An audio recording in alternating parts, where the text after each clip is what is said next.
Right, we're back, guys. The stream's back. I'm loving this. That is a classic. Would you look at that? Rise of the Vincel. Yeah, it's unreal, isn't it? He's a dangerous man. He'll choke you out without you saying a word. Smoothie is the Rat King. All but a joke. 'Twas harmless banter. Are you kidding me? What you made of my man? Oh! Yay! Now the game's starting up. Now the game begins. Yep, I don't know why you let Inferno through either. Let me talk you through the bans. Obviously, that's an important piece of information. They took out Dust 2 first. Seems a bit silly to me. The Ghost of Exist starts again. And I appreciate all the subs coming in. Quick reminders, just some general housekeeping. Remember, of course, you can do a giveaway that's going to be going live on the 19th and the 20th when the game's reset. Type exclamation point Thunderdome, find out about that. Obviously, Twitch Primes. Remember, many of you probably don't even know you have a Twitch Prime. A Twitch Prime is basically when you link your Prime and your Twitch accounts to get rewards and benefits like free loot. And one of the things you get every month is a free subscription to a streamer of your choice. If you have one, all the money's going to a good cause. I'm helping somebody pay off for some surgery that they desperately need, $40,000 worth. So every $2.50 you take out of Jeff Bezos' pocket, the wealthiest man in America, and put it into mine, is going to a good place. So I appreciate it. And thank you for the $5 donation there. Let's get into this fucking game. Are we going to have fun? I don't know if NiP are having fun. I don't know if NiP fans are having fun this major.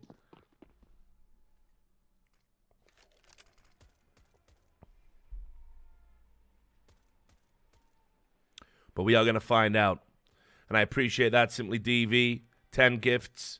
Really appreciate it. I got a target of 4,000 by the end of the major. We're up to about 1,250 right now. If we keep on this pace, we'll do it. So I really appreciate it.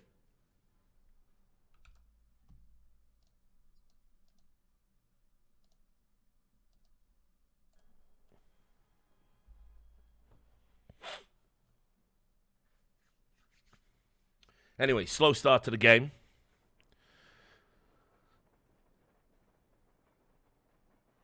As you'd expect here, they know the importance of the T-side pistol, NiP. Remember, of course, as well, one of the things that's really punctuated NiP's, hindered progress at this major has been their, inability to win pistols despite having really good pistol players. Dennis has had a bit of a nightmare, definitely a major to forget for him. Lecro, been mostly non-existent too, so... Well, they did manage to get the bomb down, but at what cost? Looks like this is going to be a very good CT-sided pistol for Vici Gaming. Forrest doing what he can. Really been the standout player, as you'd expect for NiP. Get Right's going to go down. Forrest's going to go down.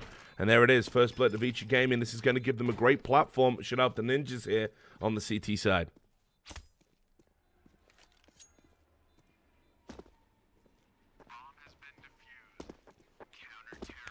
Yeah, me and War Owl know each other, so yeah, he can always get in touch with me. He's a cool guy. I was going to hook him up, when he was having that, existential crisis, and he believed that he didn't want to play the game anymore, and he felt he was bad at the game. I was going to hook him up with a performance coach. And I was going to sit on there with the coach and him, and he was going to play. We were going to make some content around it. It never happened. I think he got his mojo back. Also, as well, interesting tidbit. Before me and Duncan agreed to do the original By the Numbers, which was sponsored by Alpha Draft, if you remember. I don't even know if Alpha Draft is still around these days. I think they might be defunct. There's 40 episodes you can find in the Alpha Draft YouTube channel. But anyway, the original plan was to have Monte Cristo and Thorin do By the Numbers for League of Legends, and me and War Owl to do By the Numbers for Counter-Strike. So in a different universe, the podcast you all know and love, By the Numbers, would have been me and War Owl going at it every week.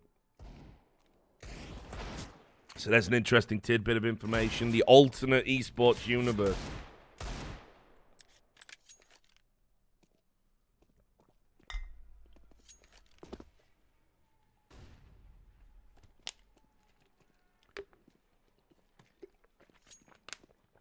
And yeah, that's correct. I can't remember. It was the Vulcan podcast that Mo and Sadakis did. I really can't remember the name of it off the top of my head, but I remember it being fucking crazy.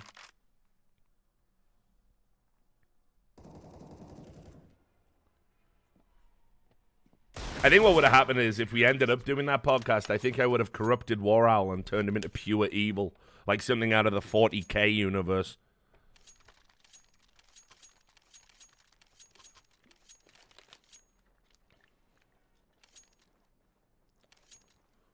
It would have just been the end of him. The happy, upbeat guy that you all know. I'd have turned him into a Duncan Light, probably.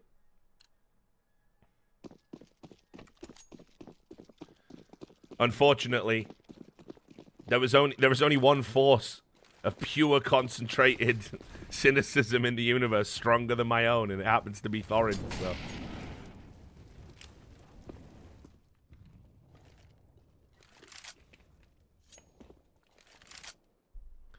Yes, blood for the blood god.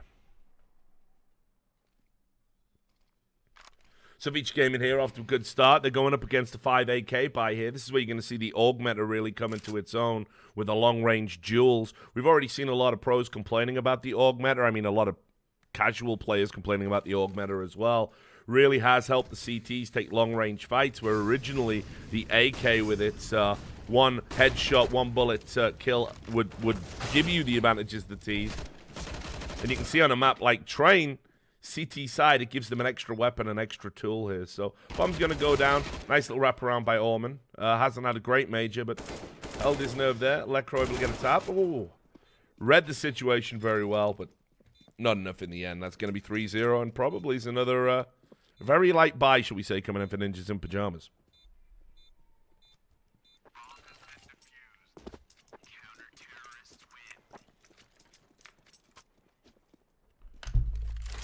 Yeah, a lot of people complaining about the AUG meta currently, which, you know, I understand. I think it is a little bit too overpowered for the CTs right now, and I don't know if there's an equivalent weapon on the T side or an equivalent power spike on the T side. So that's something to consider. I don't know necessarily how I'd balance around it. Some people are saying maybe reduce the armor pen. Some people are saying reduce the damage. Some people are saying reduce the rate of fire. I've heard all different fucking thought process. I think some people just want to make it slightly more expensive. I think if any of those things happen, you probably just don't see the AUG again, so.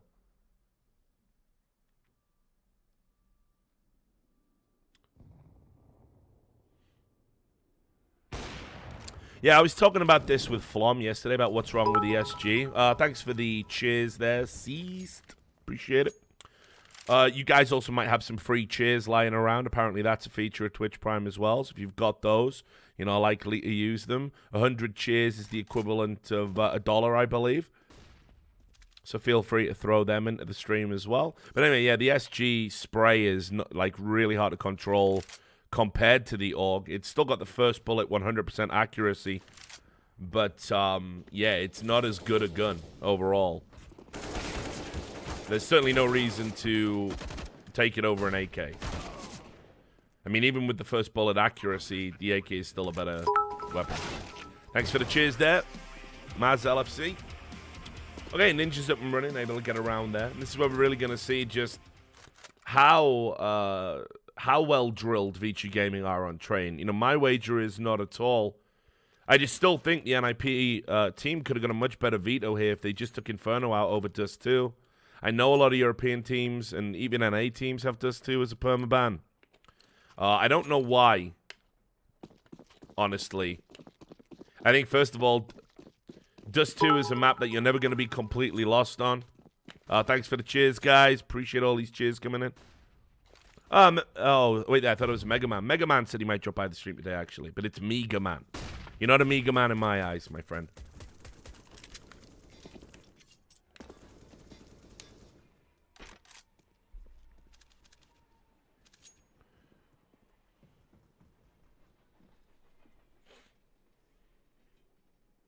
I mean, people are saying Dust 2 is a shit map, right?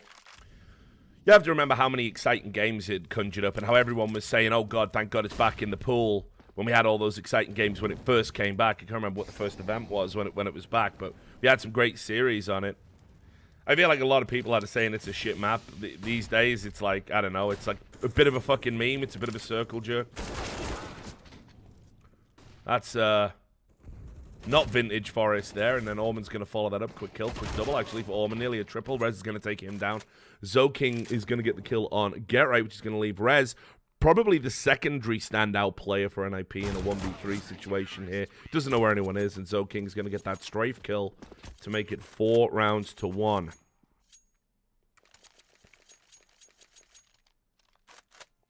I mean, put it this way, I still think Dust 2 is a better map to watch than Nuke. I still think Dust 2 is obviously way better than the old Cobble was, even when they'd refined Cobble for the fucking 3rd or 4th time, or however many times they did it.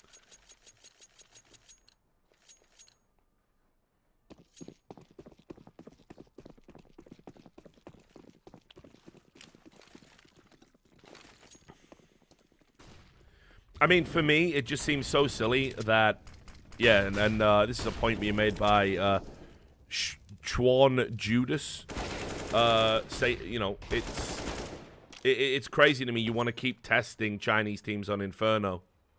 Like, I think if you just ban Inferno against Tyloo and Vici, you're halfway there to winning, honestly. That's my thought on it. With Tyloo in particular, it's Overpass is their secondary map, you know? Most teams are competitive on that these days. What do I think the chances are of older maps like Mill coming to CSGO? Well, it would never be Mill, right? Which started out as Clan Mill Beta and then got bought by CPL. So it was a CPL branded map. I don't know where the CPL branded intellectual property went, but the reason Tuscan was created was so we had a neutral version of Mill that wouldn't impinge upon the intellectual property of the CPL. Tuscan, I thought, was a better map, apart from a couple of uneven floor surfaces that really needed to be smoothed. And I miss Tuscan. I'd like to see Tuscan back. But put it this way, a lot of people have been saying, bring Season back. I never liked Season. I actually preferred Fire, if people remember that. Another CPL map. Prefer that. Fuck, man. I prefer Ruska to fucking Season. I think Season's a terrible map. Really bad.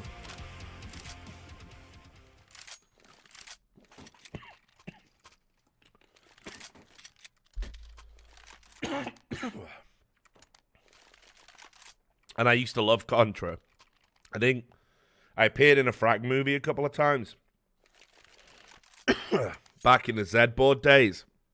Most of the times I was just getting wrecked. But if I remember rightly, there is a Frag movie somewhere of me getting like a 4-man on Contra on, I think it was a bomb site with the pillars. So, I'd have no way to find it now. But, and I had a bunch of nicks. I played under the names Dirty.cfg, Castro, Gonzo, Maitreya. Played under a bunch, so. I'm feeling okay, just a little bit under the weather. And obviously Hurricane Dick Smasher, which is more of a pug name, honestly, than anything else. I actually found, I was going through my boxes. I was like cleaning some shit out. I have a box where I keep all my lanyards, but in a separate box, and it just fell on the floor, was my I-30 pass from I-Series. I-30 was 2007. And, yeah, I was there under the name Dirty Config, so go figure.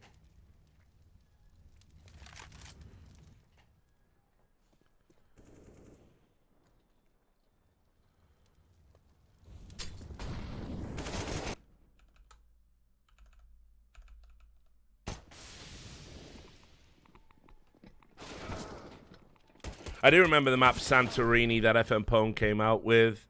I thought it was good. What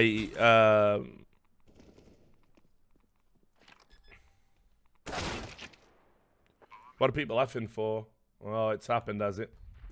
First lag spike of the day. It was only a 480 frames, but if we start getting into it, guys, it's been doing it at this time. I don't know if they're working on the lines or something. But between 3 and 7 every day, I've had like jitter. So you might have to expect some. You might have to expect some interruptions to the service today.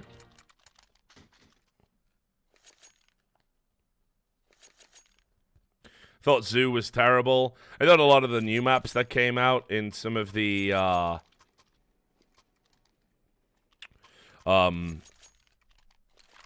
in what is it called, the operations were fucking terrible. You know.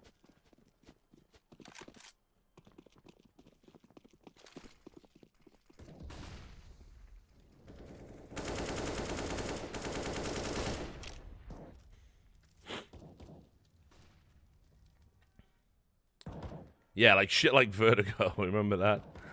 Yeah.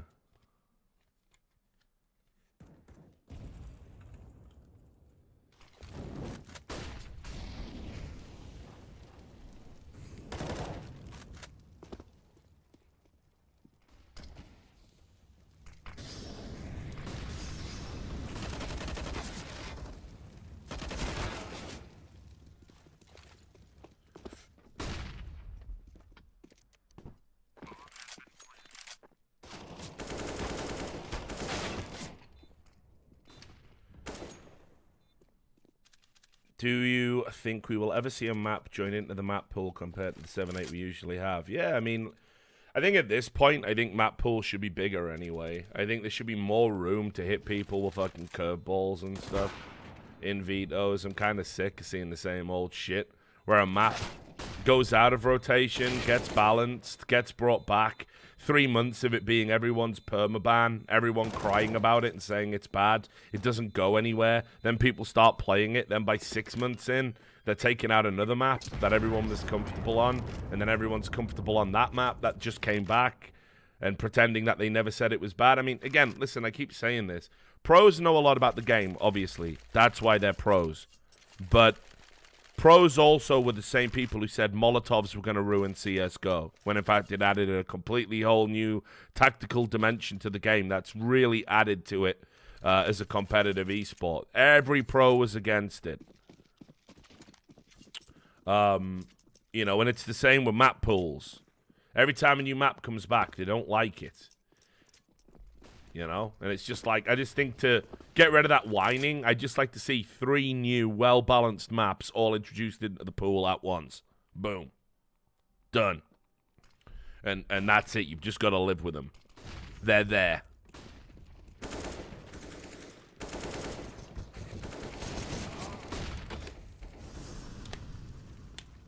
Sure, Molotovs are insanely different back then, but people were saying that they had literally, there are quotes. I can find them for you. Pros.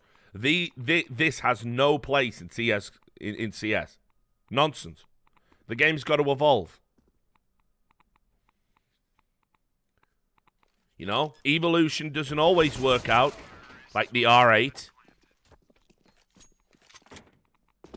You know, that wasn't a good evolution for the game. That was like growing an extra arm, which sounds good, but it's growing straight out of your face, which is bad. That's what that evolution was like. But in general, I think we need to do more with CS. Not too much. It doesn't need much. But in the same way that, you know, Dota gets regular balance patches, they introduce new heroes, they introduce new items, they make new items have new abilities and stuff like this, we can afford to be a little bit more robust with the changes we make in Counter-Strike. Yes, the pros will cry, but that's what pros do. That's almost like part of being a pro.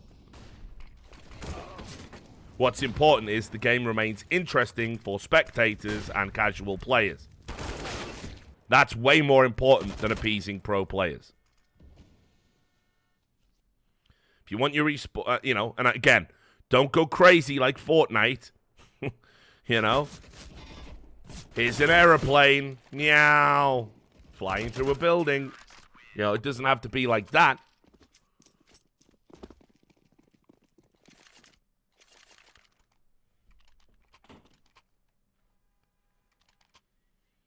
But it can be,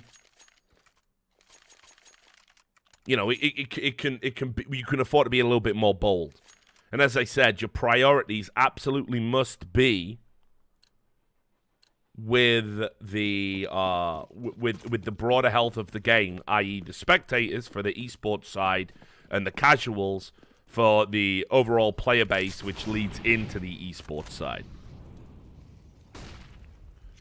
You know, you can have a game that the pros balance, and if spectators get bored, it doesn't matter that you appease the pros, because there's no esport anymore, because no one's watching.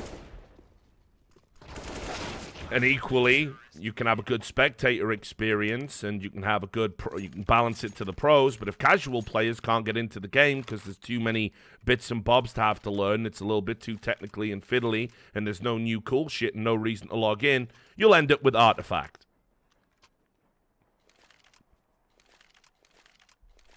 You'll notice tournament organizers aren't bending over backwards to have Artifact tournaments anymore, are they?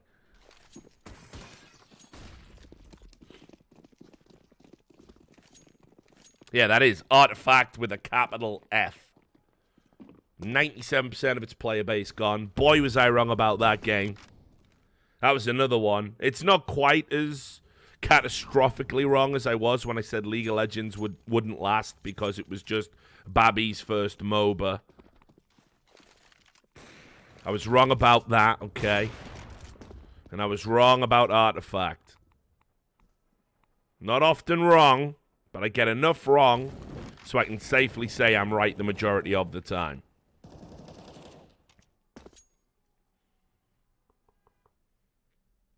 Yeah. Wrong.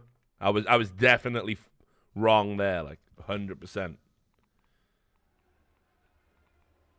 We make the best card games, folks. Wrong.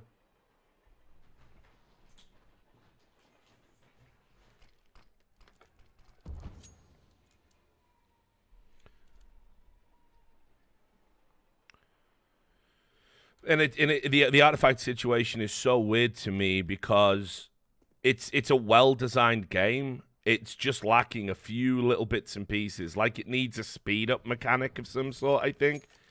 In the sense that, you know, I'm not even just talking about turn time. I'm actually talking about, you know, how does the game pick up pace towards the end? Because, as I said, I've had easily 50-minute games of Artifact when it first came out.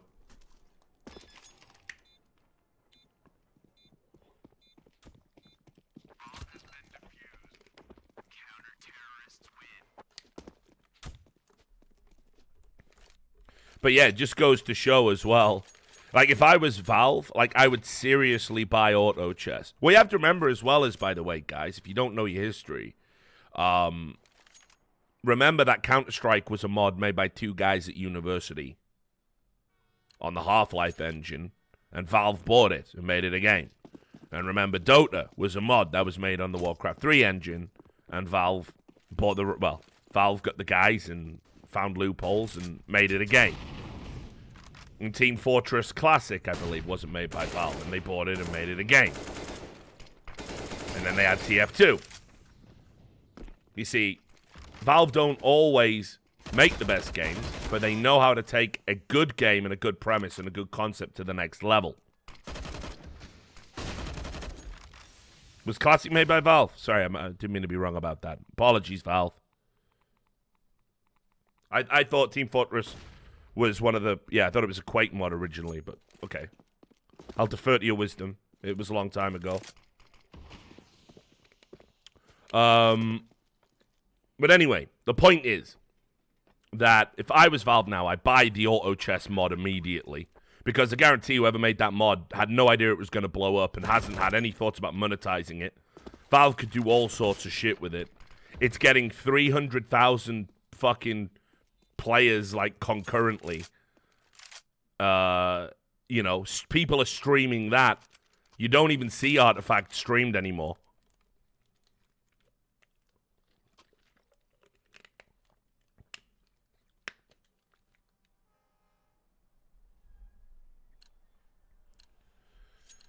I don't know what the, you know, and then boom, you've actually salvaged some of the Dota IP with Auto Chess.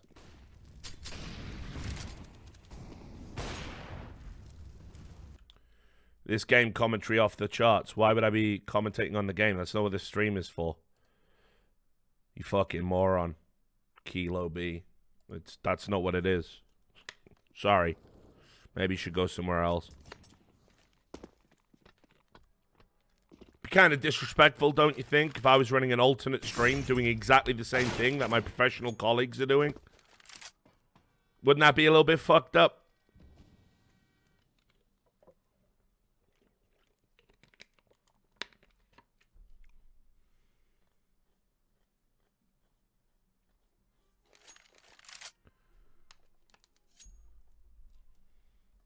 I'll do occasional commentary, just if I see something I like. I did one map, a play-by-play, just to show I've still got it.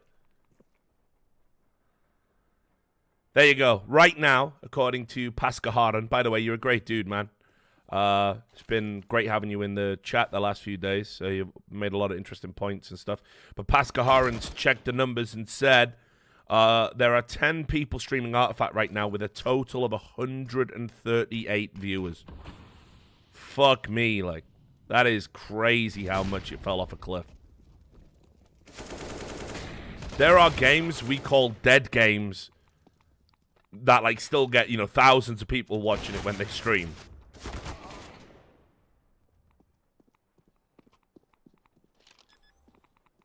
That is unbelievably dead. That's below ESL Facebook numbers level of dead. That's like... You know what I mean? Holy shit. That's bad.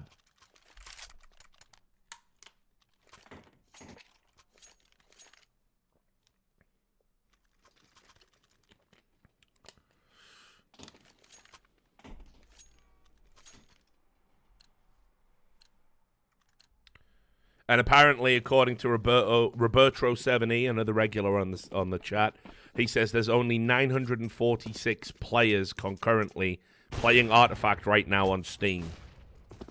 I mean, at this point, you know, I'd forgive Valve for just, like, removing it from Steam and pretending it never happened. And just refunding everybody. And just being like, Artifact? What's that? Like, no, you imagined it. We never made a card game. What are you talking about? And it's like I say, it's insane to me. Because it isn't a bad game. But it just has so many fundamental problems, I can't justify putting my time into it. I like card games. I enjoyed Artifact for the first 20, 30 hours or whatever I played. But again, when you have a card game where it's like, ooh, what? Oh, Dennis, my sweet, sweet Dennis. Oh, God. Dennis, the motherfucking menace, like. Outrageous shit. They're still gonna win the fucking round as well.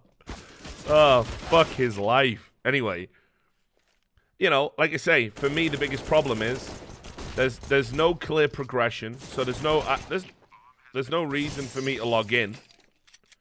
And also I don't know how long I'm gonna have to spend playing the game. And you typically go up against the same decks over and over again. I mean, it quickly fell into that Hearthstone problem where, you know, you just see the same deck over and over again. Which, trust me, it's why I stopped playing Hearthstone. It's like, well, fucking hell, Warlock again, is it? And it's just that annoying fucking deck, you know? But yeah, it's crazy. Like, that they didn't... You know, what makes me really pissed off, honestly, about the death of Artifact, and Valve must be frustrated about this, they gave so much access to so many players, and because everyone is such a pathetic fucking sycophant, they all said it was great at every stage, and they told the public it was great, and they said there was no problems with the game, and it was amazing, because they didn't want to upset Valve and have their access taken away. And so nobody gave any constructive feedback on how to improve the game at all. And then, when the game came out and everyone was like, wait, there's loads of problems with this, the streamers said, yeah, I mean, you know, we knew that there was these issues and, you know, we just didn't realize. Fuck off, man. I mean, if I didn't... Here's the thing. I know they weren't doing it deliberately. Like, they weren't induced and paid to lie. I know that. That's too far down the fucking conspiracy rabbit hole for me. But it's the fact that they knew it was content. They knew it would get them views. They knew it would generate interest for their channels. So they just didn't say anything to Valve that they thought might get their access revoked. And yeah, there you go. Great shout, Golderman. It's not the same type of card game, but if you want to see a great fucking card game that's available on Steam and it's cheap, go get Slay the Spire. You won't fucking regret that purchase. It's $15. One of the best card games available right now.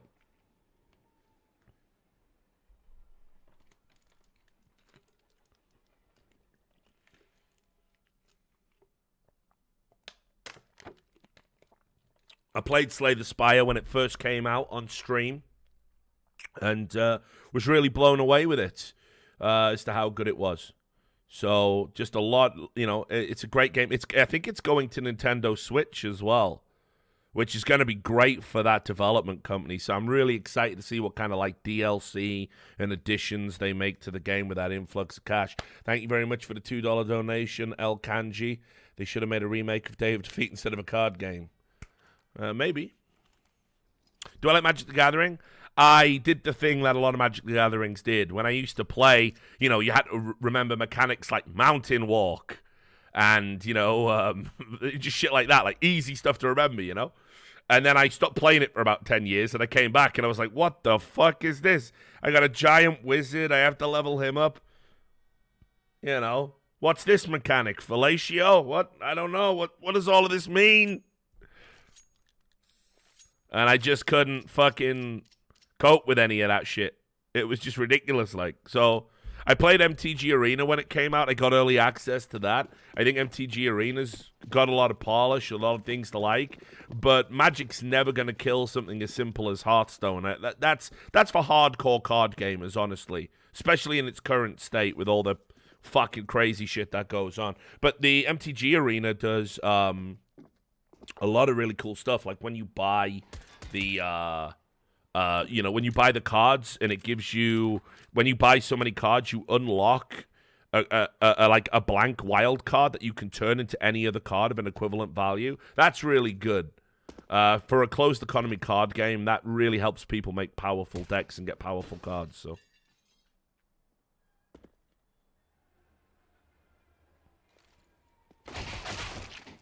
now then. Do I think Artifact is revivable? I mean, I just don't know what you do. History teaches us that when people stop playing games, it doesn't matter what you do in terms of rebalancing.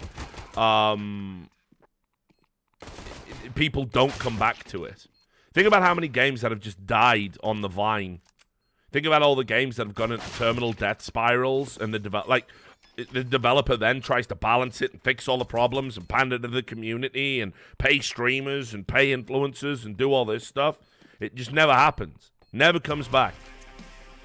I can't think of one that's ever been pulled out of a nosedive, honestly. Not a competitive game. So, I don't know what you could do. You know, maybe they do what they did with TF2 a little bit, make it free to play or something, but then you've still got to buy the cards, so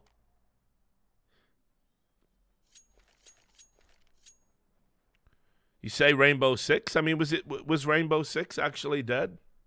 I'll be honest, I didn't follow the competitive Rainbow Six scene at the start, so okay, well there you go. I guess it can be done. I stand corrected, chat. I stand corrected. Never let it be said Richard Lewis can't admit when he was wrong. But again, if that's the exception that proves the rule, the point still stands.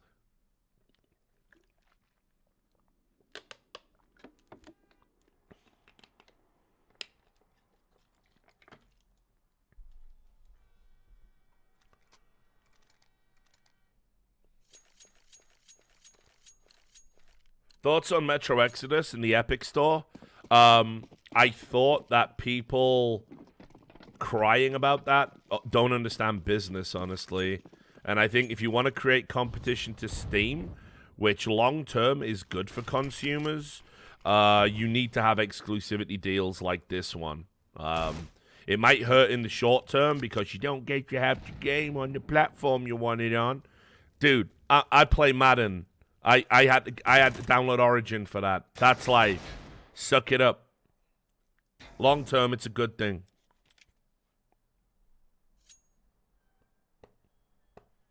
Nath 1D. Gonzo, do you remember Cadred? Everyone's grown up now. Can't believe what I acted like. Yeah. It's almost like you had some older guy on the forums telling you were all acting like cunts. And your response to him was to fucking spam his forum, complain to his bosses, try and make him lose his job, and threaten him at LANs. What a great 6 years of my life that was. Good to see you're all grown up, though.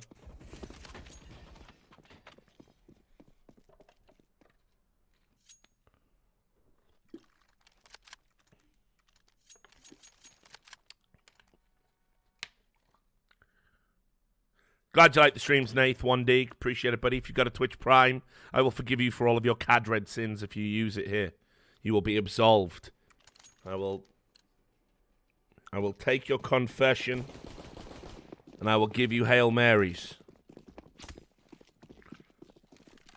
Till then, you're dead to me. No, I'm just kidding.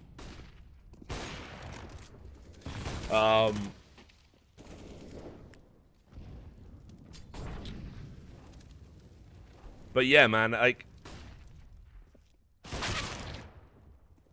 it's a shame. There's a lot to like about Artifact, but I honestly think it's dead, you know. And I don't know how many resources they want to put into it. I almost feel that like maybe you can package it with Dota Plus or something now. Maybe might save it. And just admit that the only people playing Artifact are people who are really into the Dota IP, and you're never going to get the casuals. I don't know. Maybe there's something you can do there. But yeah, it's pretty brutal. And as I said, I would definitely go out and buy Auto Chess if I was Valve. I would just cut the mod a check, make him a consultant on the project, assign whoever was working on Artifact to take over that, and then that's going to be the next thing that you use to make money.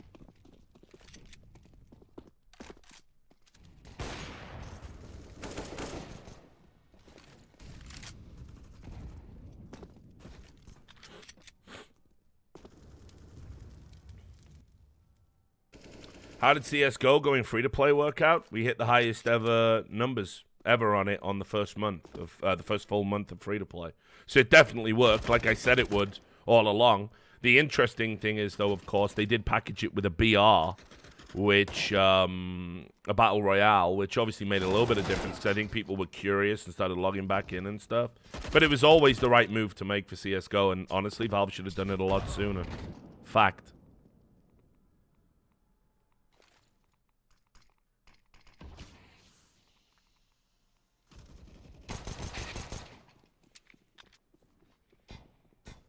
Yeah, okay, so the CS:GO BR wasn't great. I'm not saying it was. I had a quick run around on it, didn't really like it. But at the end of the day, it was something to try. It's something that new players won't know any differently. And, you know, with improvements, it can actually be better and be a fun game mode. It's possible. You know, you have to understand, if you're a hardcore CS player, it's not for you. The same way playing on a public server isn't for you.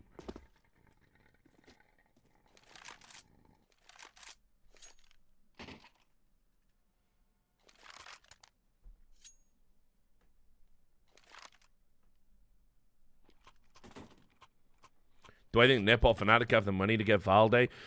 Fnatic historically don't spend money. NiP, I don't know. I mean, didn't they just have some big managerial changes up top with the CEOs and stuff? I seem to remember that. So who knows? Thanks for gifting. There you go. MAS96 gifted you a sub, Nath 1D, so now you're absolved because of him. He's your fucking wingman now. He's going to get you through the No Majors boot camp. He's going to pull you along.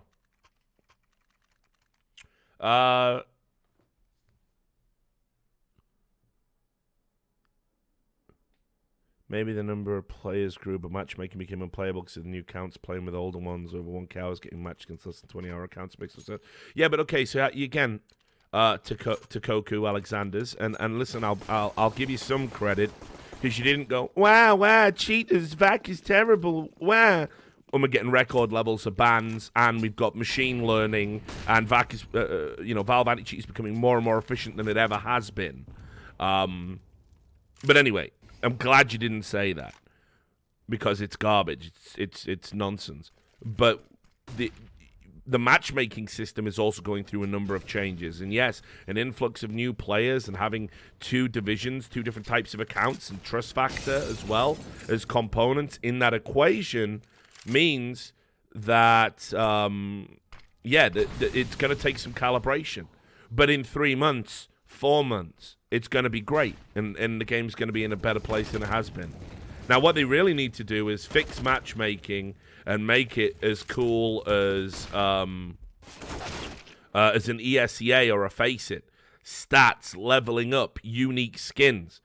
If you've seen Dota Plus, if there was a CS:GO Plus where when you played matchmaking you gained shards or whatever, I guess bullet shells or whatever, and you took it and you could unlock like unique gun skins and it recorded all of your stats. That would be fucking sick. Yeah, and battle cups. Enter a team into a tournament every Saturday. Think of these being added to matchmaking and it would be fucking amazing.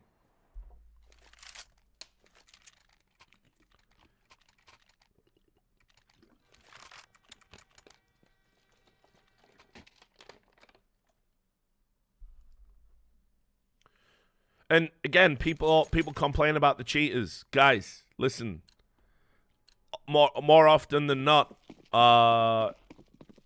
it's all in your mind. It's all in your mind. You have to remember what you see on your screen, due to the nature of latency, isn't necessarily what's on the other guy's screen. What appears like a pre-fire might be a very quick reaction shot. What appears like getting killed through a smoke might be part of you was actually showing. What appears like an unbelievable read and a wall hack might be when you had your back turned, he actually saw you run somewhere. And people cry cheats all the time for things that are clearly not cheating. And I always hear the same thing. I get 2 blatant spin botters every game. No, you don't. Just shut the fuck up. You're lying. You're lying.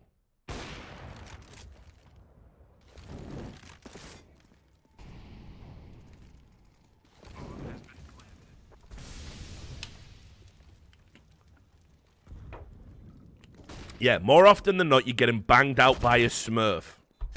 Yeah, and anybody who hates smurfing, I don't even know what to tell you about that.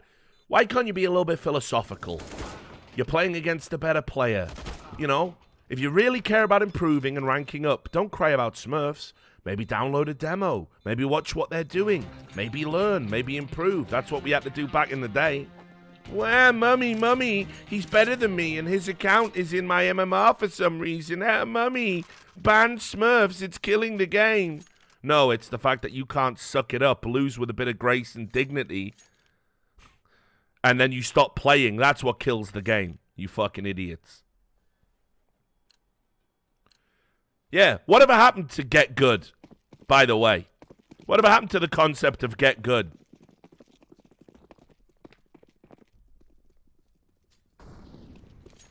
That's what we had when I was growing up. There was no developer balancing the game, banning people for trash talk, changing things to make, shit players have a better experience. You just had to play the game and get better, and if you didn't, maybe it weren't the game for you and you went and played another fucking game. Whatever happened to that? These days in 2019, current fucking year, it would be like if you released Dark fucking Souls with a pussy mode, where like the monsters couldn't kill you, you could never die. Like, what would be the fucking point in that?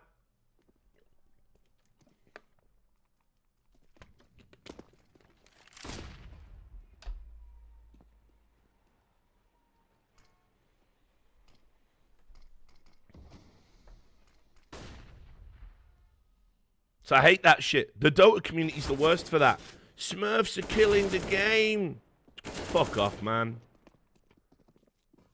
There's so many variables to a game of Dota. If you think you instantly lose because you've got that fucking 6K MMR guy who's like leveling up an account in your game. I mean, shit, again, like, you might see Henry come by the chat now and then. He's a guy, goes by the name of Raw Dota for some reason. One of the most hated guys in the Dota community. I think he's a nice guy. I even played games with him.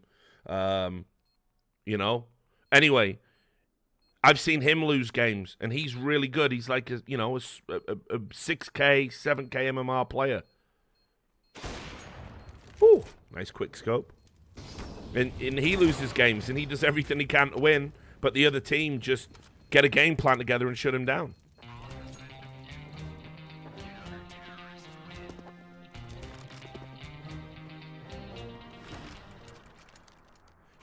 Yeah, and look, I don't like hello, Russian booster here, I boost account, but you want me boost your account, you watch this, I stream this boosting, and you buy, you pay for boost, yes? Sugar блядь, and you have to watch that, right? And that's on Twitch. Twitch should ban that, not because boosting's the most evil thing in the world, but it goes against the game's developers TOS, which Twitch are sort of bound to enforce as part of their business partnership. So I don't understand why you would ever see a stream like that.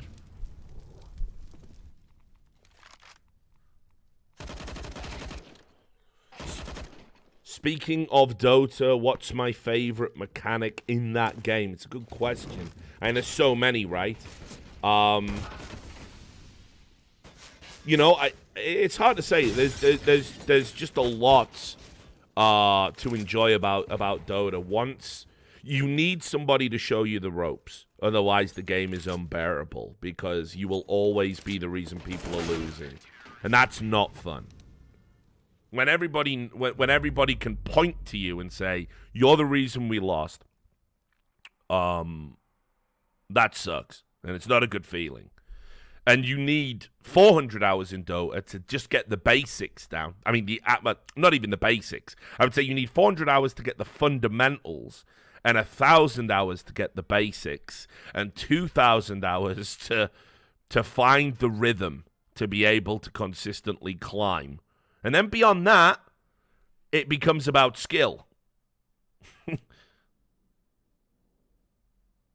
Yeah, it is. It's one of those. But that's, and listen, I understand why people are like, yeah, fuck that. But if you're the kind of person that can justify it, you're the kind of person that's looking for a long-term challenge, you know, and I'd say Counter-Strike ticks the same box, then what Dota will definitely appeal to you more than a lot of games out there.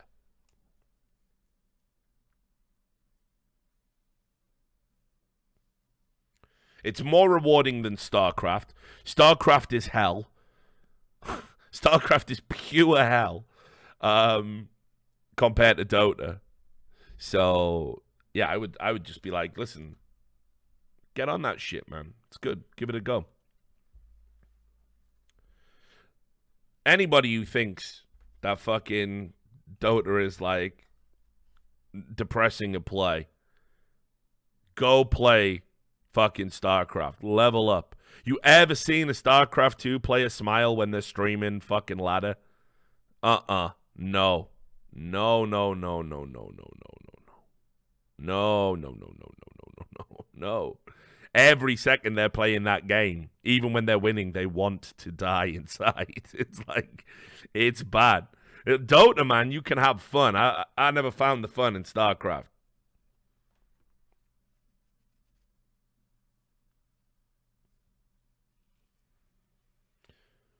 So exactly, why are they playing? Great question. Because the type of person that not enjoys but feels compelled to play StarCraft is the type of person that will, you know, sit down and try and just solve a problem or want to like get good at something, and will be able to get up and work at it time and time and time again. There's actually a lot of overlap, I would say, with the mentality you have with hardcore gym rats and StarCraft players. The idea you're going to do something that hurts you is going to be unpleasant, is going to have lasting effects. But if you can get to the place where you're happy and where you've resolved, you know, in your mind, I have achieved what I set out to achieve. StarCraft 2 is a great game for that.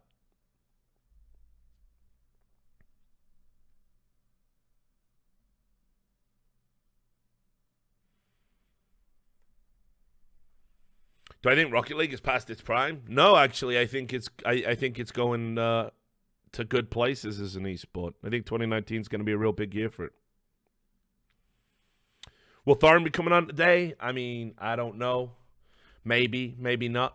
You have to remember, guys, like you say, a lot of people don't consider this the major yet. So I'm like sending out invitations like, hey, you want to drop by the stream, watch the games, we'll talk some shit. People are just like, oh, yeah, what? Wait. Oh, no, it's still the Challengers Day. Fuck that. Who's playing today? G2? Nah. I'd rather die than watch body play. Sorry. Bye. All right, cool.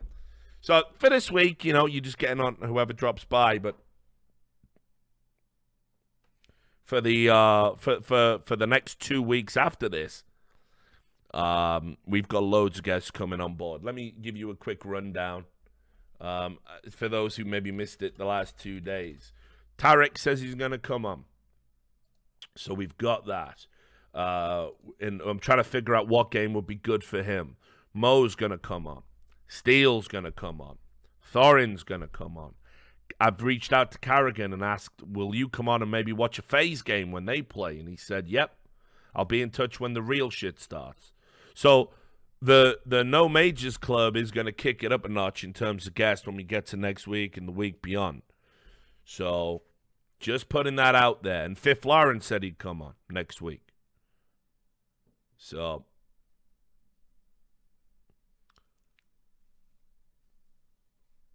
I mean, that is a stacked fucking lineup, guys. That is a stacked fucking lineup. So, and that's before we get into Vince is going to be joining us when he's not casting games. Sam's going to be out here live pressing the buttons. We're going to go with live reaction footage from my living room, like interspliced with the game. We got Anders is going to come by the stream. I mean, guys, like, what more can I do?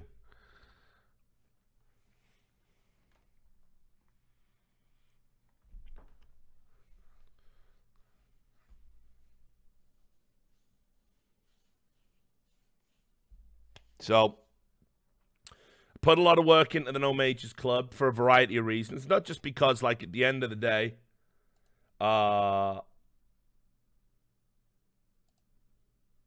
the end of the day, it's something that I want to do. I want to offer good content and alternative content around CSGO wherever possible, where time allows. But I just think, you know, these two things can coexist. I'm not doing this to, like, because I hate ESL or I don't have respect for the mainstream and all my coworkers that are going there. I just think there's room for everything. I think every tournament, the GoTV IP should be open. Same as Dota. And I think that's better for the community, and better for the game's health, and better for everything.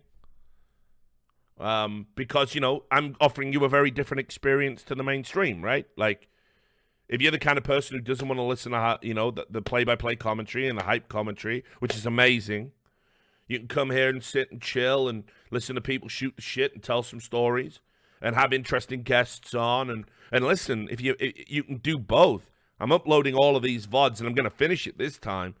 I'm uploading all of these VODs to YouTube. So if you miss anything, it's all going to be there. So it's about coexistence and just giving people more content. But crucially, as I said, all the money that we're going to raise from this is going to go to a good cause, and that's why I'm really pushing myself in terms of scheduling. Trust me, every 2:30 when I wake up, 2:30 a.m. when I get up out of bed and I have my cup of coffee and I start setting the stream up, I always think to myself, man, what if I just took a day off? But I'm not going to do that because I've got a good cause at the end of the tunnel waiting for me. So that's what it's about. Anyway, enough self-aggrandizing. Next map coming up is going to be Inferno. I expect Vici to bang NiP out on that. Let's update the the day 5 here.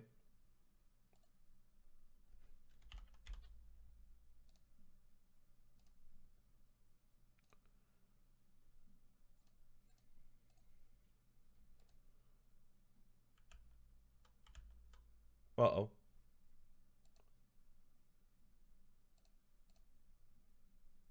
There we go.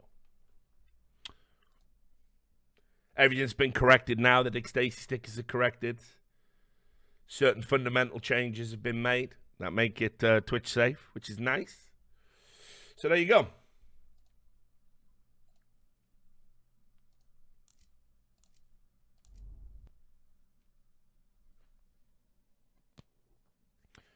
As a random pleb, one thing about Owl. Oh, Overwatch League, I see. That is, I thought you meant War Owl. Has been good so far is that it's the most consistent esport to bet on. Trash to watch, not sustainable, bad game that I would never play, but knowing about the teams and watching the games makes it real easy to know who's going to win, unlike every other esport, in my opinion. Interesting. I mean, I'd never thought about it from that angle.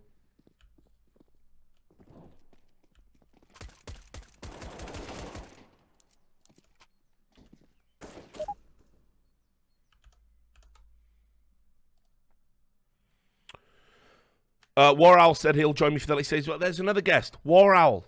I mean, guys, this is insane. It's like fucking a hall of fame of fucking CSGO people.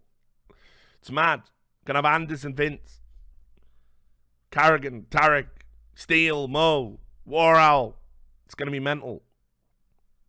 Next week, I'm gonna have to tell guests that they can't come on. We're gonna have so many of them.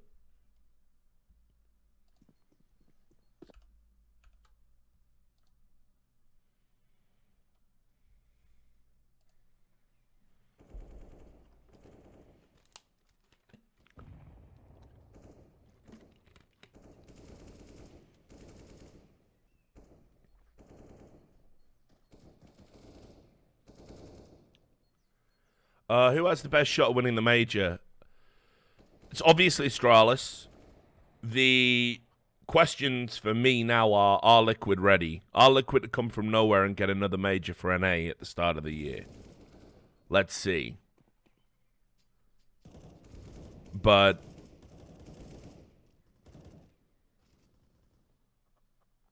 I guess we'll wait.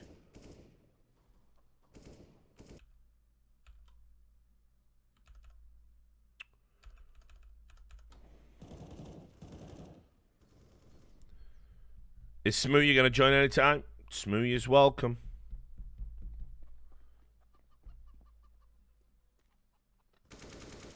Thanks, mate. MIBR also improving with this lineup, says under the question mark. I think it's a bit too soon for MIBR. So, a little bit too soon.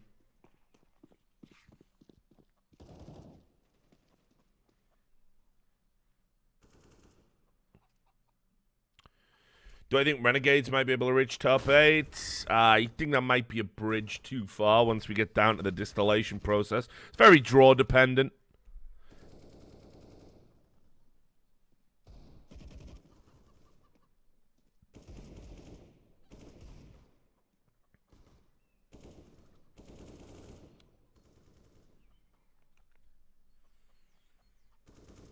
Which team will Chris J join? I mean, I think as a player, I think he can play anywhere, honestly. There's a lot of teams that would benefit from having him on board. Thanks there for the $5 donation, buddy.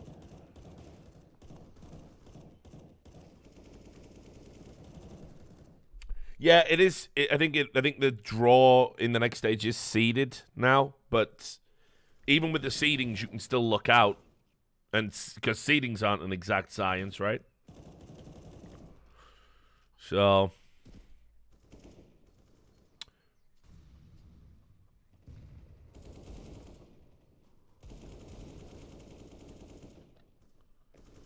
bit of an off-topic question. What coffee machine have you got in the pod? I'm not too sure, actually. Is it a Mr. Coffee? Or is it something else? Not too sure. I haven't put a lot of thought into it. I don't have any of that fucking, what's it called? Where you put the fucking pods in. Fuck that. It tastes like shit.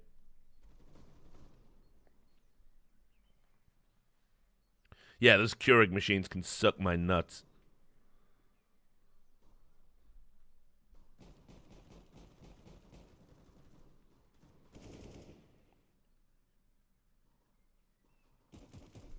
Yeah, I have a bean grinder. I grind my beans. Yes, absolutely.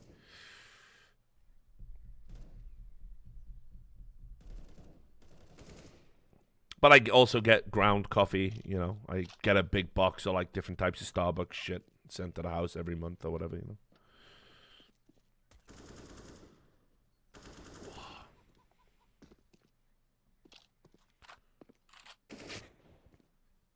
Was the bean grinder a drunk online purchase? Probably. Remember when G2 tried to work Mixwell into the lineup? I do. Man, wouldn't they kill for Mixwell now, eh? Holy fucking shit. Is there a single player out of Lucky, Jax, and Body you wouldn't drop to take Mixwell back into that lineup? Do I like Starbucks coffee the most? I mean, it's not bad coffee, right? I buy some expensive gourmet beans from time to time, but...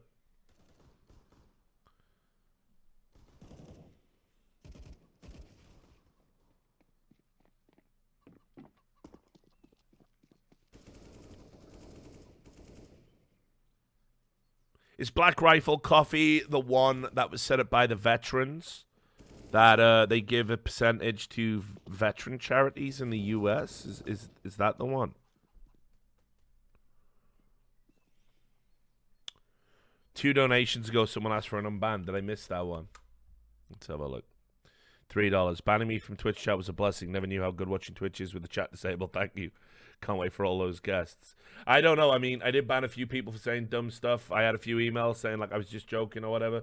You have to understand, if you're fucking with me while I'm trying to run a stream and, like, the internet's going on and off and it's frustrating, bad time to be joking. So you might get banned for that, but you can probably talk to the mods through the Discord and they'll sneak you back in. But I don't play that shit, unfortunately.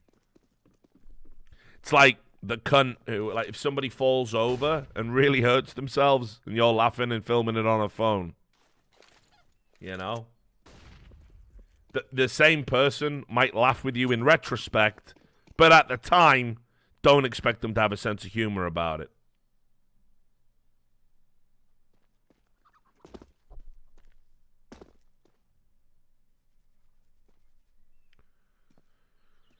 Thanks for the $20 donation there, Code Cow. Good to see you back. Regular. Really appreciate it, buddy. All right, so as I said, I expect Vici to stomp fucking NiP on this map, but remember, if you're just tuning in, NiP do have the advantage. Holy shit, Dennis did something good. That's a big kill, and they're fucking super low here. Oh, you hate to see that. That pretty much changes the round, doesn't it?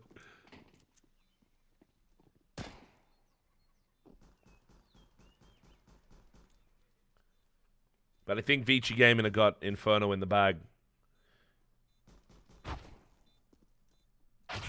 Oh, So King's having a fucking monster start here. 2 massive kills.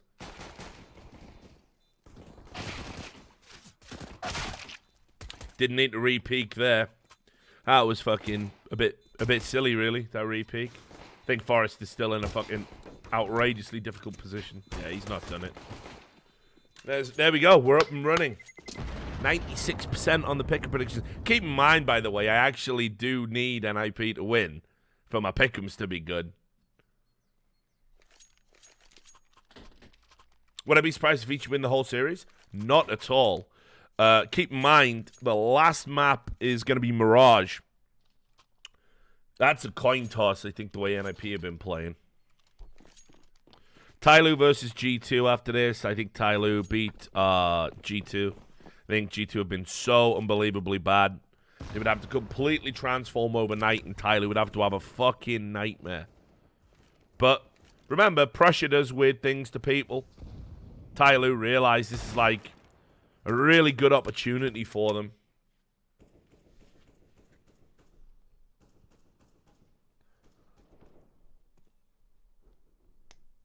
terms of the odds on rivalry, I don't know. Actually, I haven't looked today, so go check it out if you want. But I think Vici would be a good underdog bet for sure.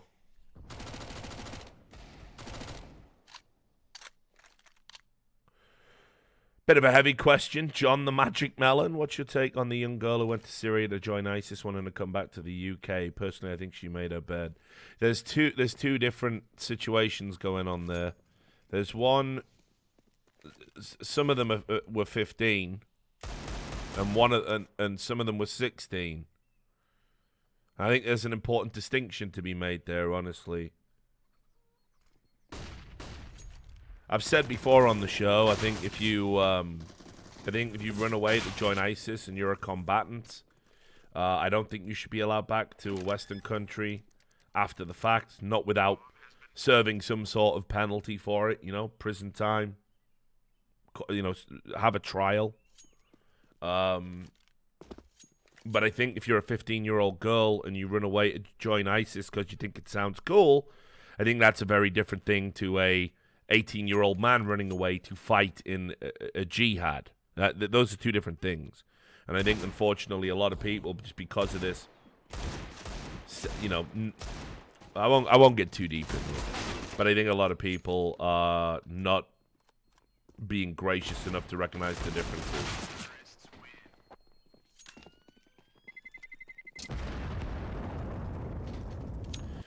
And look, the problem is that she doesn't regret it, but equally as well, it might be something she comes to regret. You can't punish children for doing childish things. We have a very clear distinction in law for that purpose. So, that's my take on it. I think we need to be the bigger and better culture, society, whatever you want to say, and say that if you make stupid decisions as a child, there's still a way back for you. So, my opinion.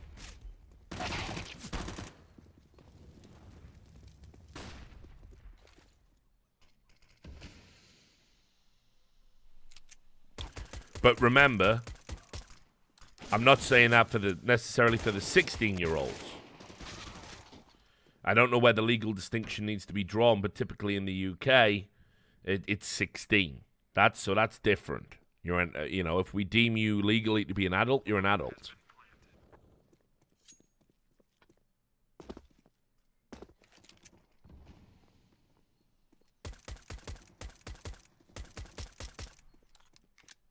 But it's a very complex and nuanced situation. It's not as simple as, well, they ran away to join ISIS and fought in a war against our soldiers, and now they want to come back and have all the benefits of the society they were fighting to overthrow. It's if it was that cut and dry, I'd be right with everyone in the chat, it seems, but it isn't. You gotta. Thank you there for the donation, appreciate it. But it's 5 a.m., guys. So that's a little bit of a heavy topic. So I'm just gonna swiftly move on from that.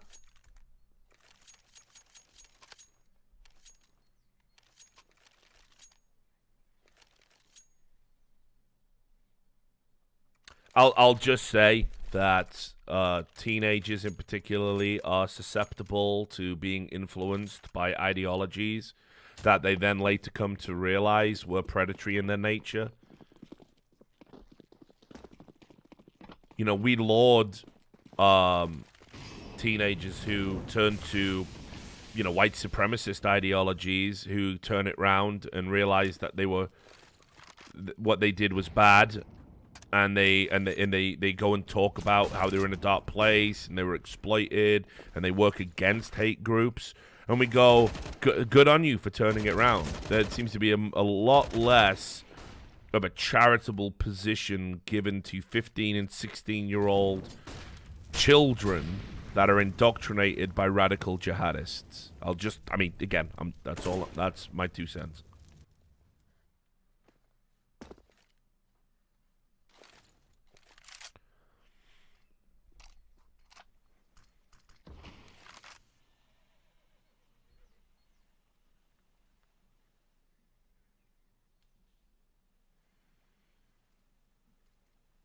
There's a better question for this time in the morning. Tang Fastic or Classic Haribo? I do like the Tang Fastics, I'm not going to lie. Sour sweets. They're better, aren't they? But there are some great things in the original Haribo set, like the little fried eggs. Do like them. Big fan of those.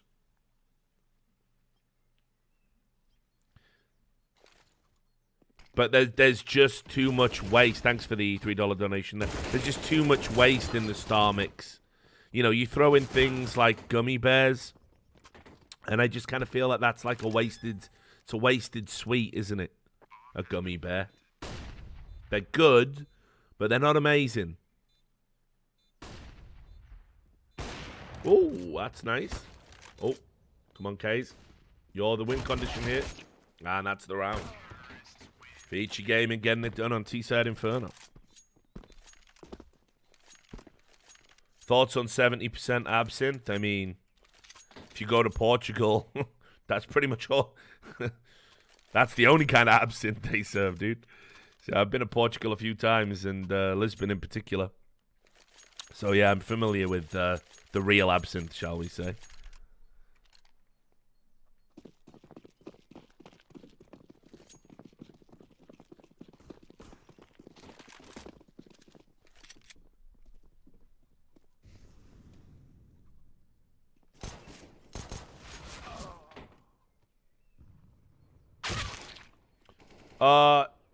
It depends. I mean, people say you're not meant to neck absinthe. Like, it depends. If you want to do all that ritualistic bullshit with the fucking sugar cube and all that nonsense, that's on you. I think the best way to approach absinthe is to attack it, because it fuck knows as soon as it's in your system, it's going to attack you. But that's my thoughts.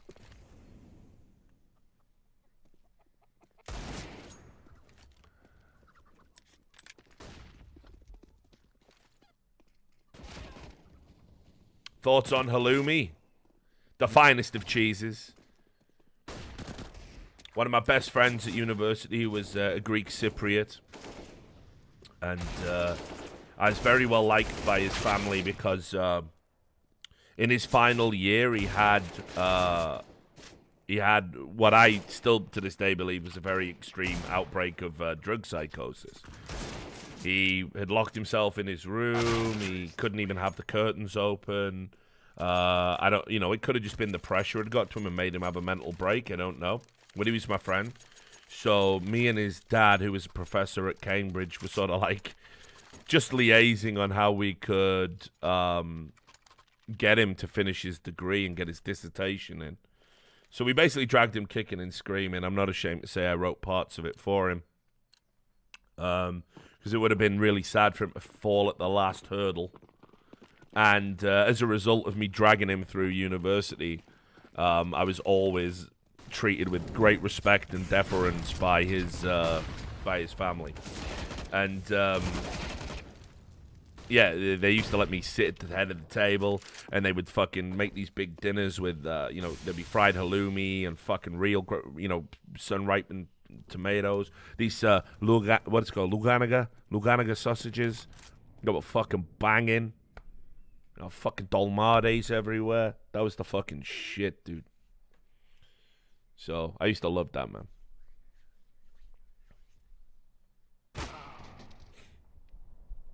But yeah, fried halloumi.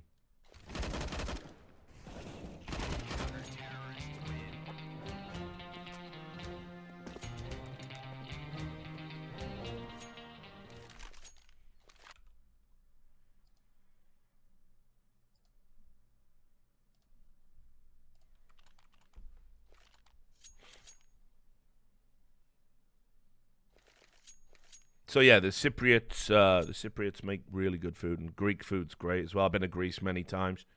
I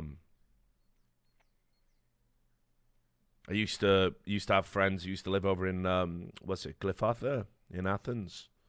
I even had a Greek football team that I supported. So it was what's a Cypriot? A Cypriot is someone who comes from Cyprus. So, You have to remember there's a lot of complexities with Cyprus relating to its relationship with Turkey. So yeah, you have Turkish Cypriots and Greek Cypriots. Very, very complex political landscape to negotiate.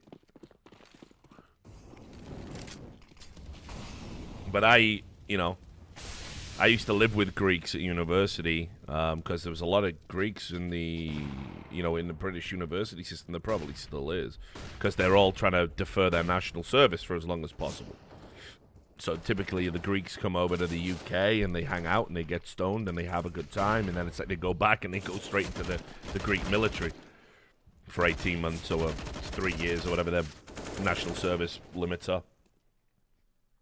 So I used to live with a lot of Greeks. They used to all joke because I was a fucking, like I say, at uni I was a bit of an animal. So there's a word that means like legend, but it's also a bit of like poking fun at somebody, because it's like if somebody bullshits a lot, you'll call them this, but obviously if somebody does do mad stuff all the time, you'll also call them this. And so it was like that double-edged meaning, and it's palakari. So the palakari, I used to get called that all the time. But yeah, I used to be able to get by in Greek. Agamisu malaka, tikanis, sekala, and all of that shit. So there you are, see, fucking yeah. But the Greeks are great people, man. I went out to Crete. I went to Athens. Been out there a long time. I mean, they were real. They're real cool. Crete's a hell of a place. I love Crete. So.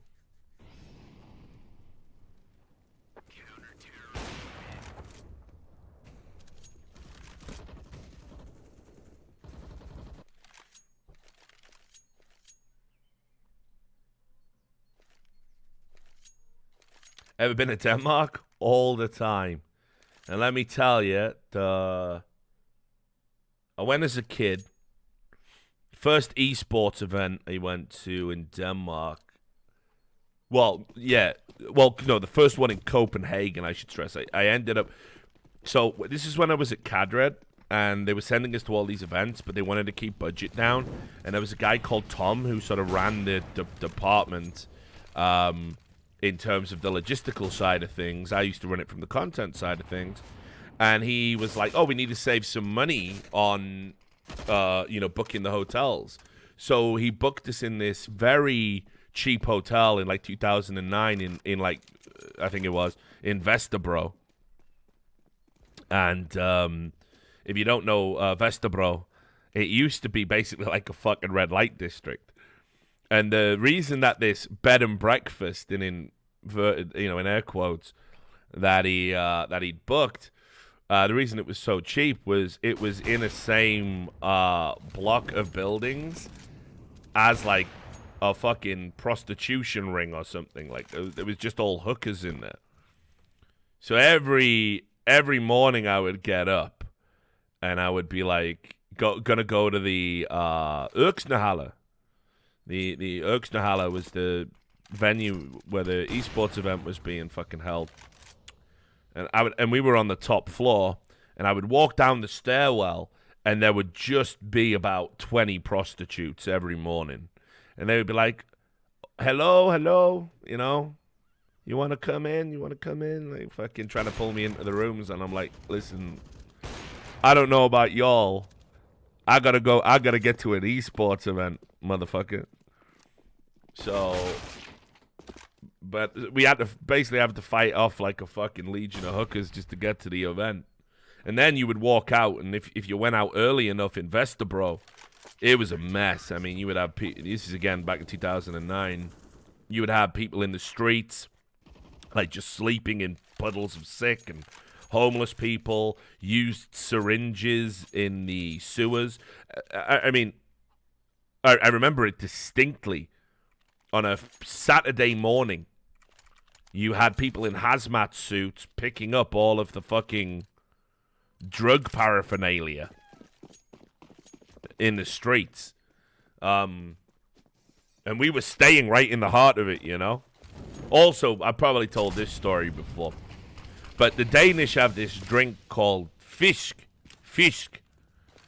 And fisk is fucking mouthwash. It's alcoholic mouthwash, basically.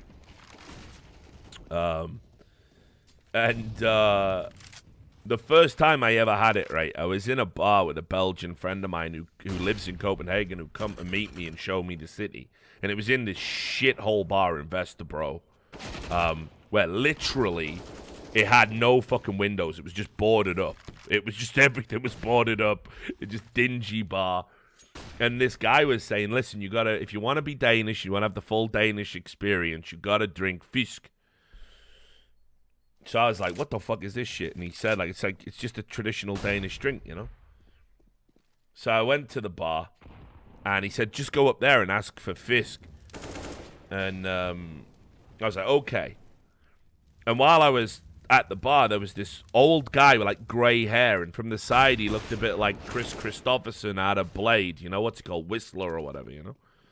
And he like, waved at the, you know, bar lady and was like, fisk, said in this gravelly voice, fisk, and she served him. So I thought, fuck it, right, I'm right at home, I know what I'm doing. And I said, oh, hey, my friend said, you know, can I get some fisk too, right? And they put a shot of fisk down for the old guy, and they put a shot of fisk down for me. And I turned to the old guy, and I'm like, fisk, it's a good drink, I'm told. This guy turns around, and he's just got half his face missing. He's got, like, a fucking eye patch, but, like, there was just a hole in his head. And he was just wearing, like, cut-off denims and, like, biker gear. And he just, like, turned around and it said something in Danish that I didn't understand. Like, blah, blah, blah, blah, fisk. And I was like, fucking hell. We're living it now. We're living it now, mate. So I was sat there drinking this alcoholic mouthwash with a guy with half a head who didn't speak English because I was too scared. I was like, yeah, buy that guy a fucking drink. He needs one. That guy definitely needs more fisk. I'll pay, please. I'm scared. Like, yeah, it was mad, dude. Like, Vesterbro used to be fucking wild back in the day. Like.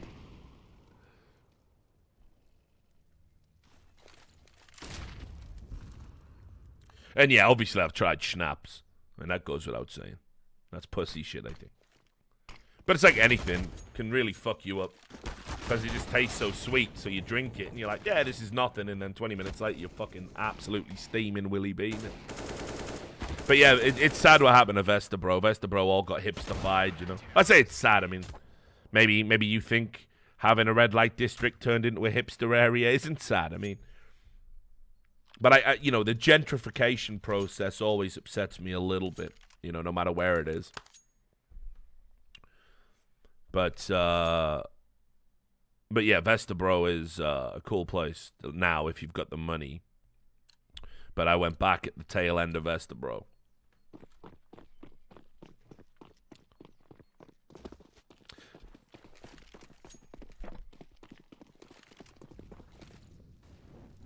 Have you ever heard of doing the crazy Steve?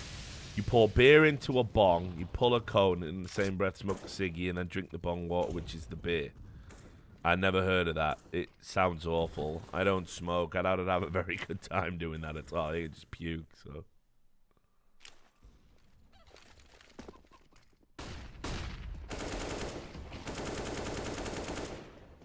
I'm definitely up for a game of Amy Winehands, though. I'm definitely up for a game of Amy Winehands when fucking Sam gets it. Bottle of wine on each hand. I'm there, like.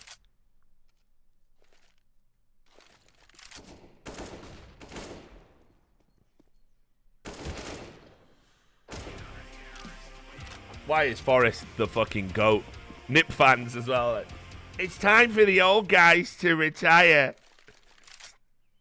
It's time for the old guys to get out of this team.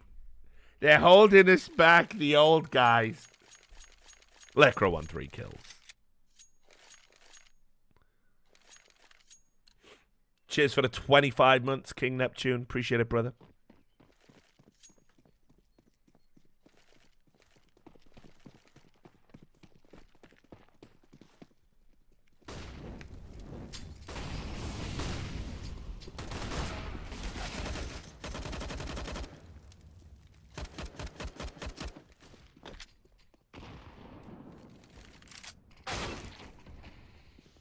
And you too, Quanda. Appreciate it. You're catching up 4 months.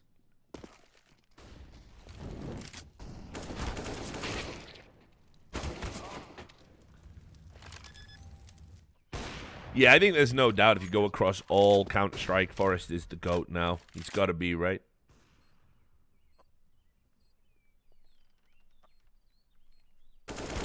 How would I feel about minus Lecro for Golden?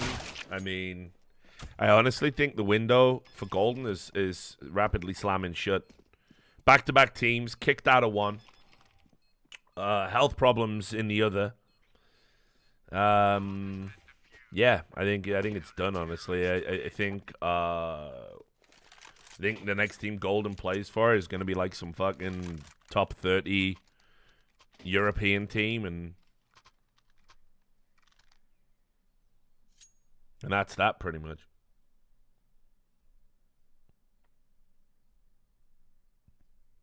What would be my ideal French super team? I think I've said it many times. Like, barring any personality issues, let's think.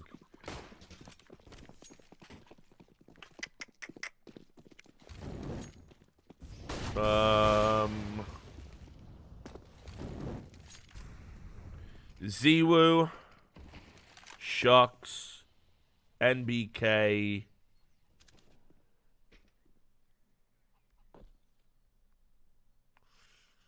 Do I take Kenny S as well? You probably have to. How am I going to leave Apex out? I can't. That's probably the team, innit? Yeah, it's Keo or Apex then. Anyone putting Scream in a French super team is a fucking idiot. Get out of my chat, motherfucker. Get out of... This chat's for sensible people. Get the fuck out. Come on, man. It is the headshot machine. Look, he does one tap. Mate, the only thing that cunt's one tapping at the fucking moment. Well, I won't finish that sentence. That sounds pretty good. Is his own hand when he goes ice skating.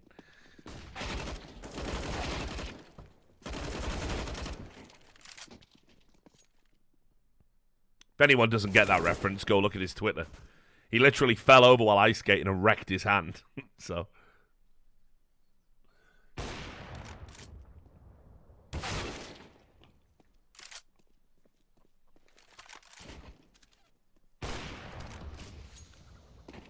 Did I watch the Louis Theroux documentaries? Yeah, I have. You've got to remember, though, Louis Theroux is not a documentarian. Not in the sense I would classify it. He selectively edits stuff. He asks leading questions. He inserts his opinion and crafts a narrative. His shows are interesting and entertaining, but I would absolutely not recommend them as an example of great documentaries. And the thing is, it's not that bad when you're doing something. Oh wow, yeah, this is going really bad for Vici actually. It's not that bad when you do it for something throwaway, like you know when. Oh, thanks for the gifted subs, Gisty 007. Appreciate that, man. It's not that bad when it's like, hey, Louis Theroux's Weird Weekends. He talks to ufologists. He becomes a wrestler. He's a porn star. Like, these things are fine. You know, it's fine to be funny and not stick to fair balance, impartiality, you know, whatever you want to call it. When you start doing it politically, when you start doing it about important topics, I do lose respect for you. And Louis Theroux has done that repeatedly.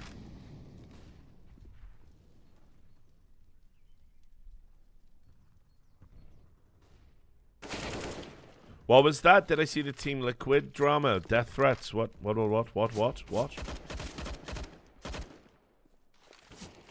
was that?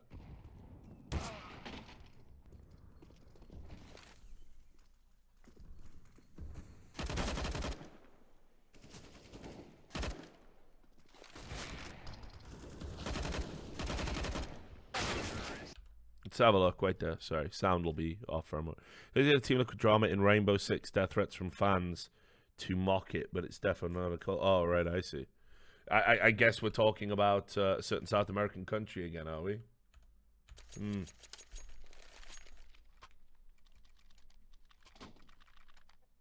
It's interesting, isn't it? Because in real sports, right, when a country's fans misbehave in football, the team gets penalized for not doing more to control the fans.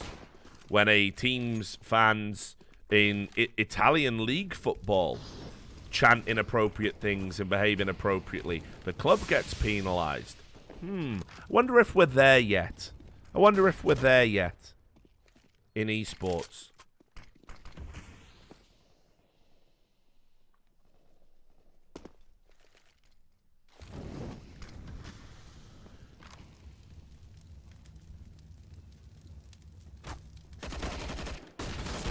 You say not in Italy, but they've played games behind closed doors and massively fined Italian teams for inappropriate chanting, throwing flares.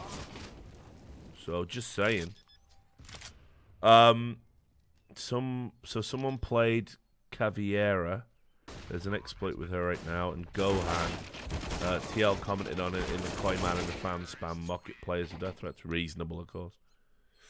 8-7.5. So 7 rounds on T in the end for Vici. Not bad. They do need a solid start on CT. Forest being the GOAT, of course.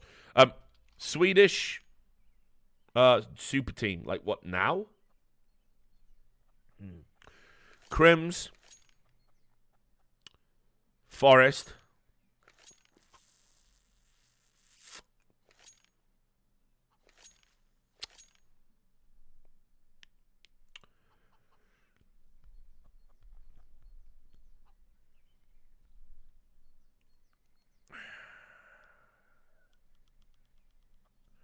Crims, Forest. I got to think about an in-game leader in this.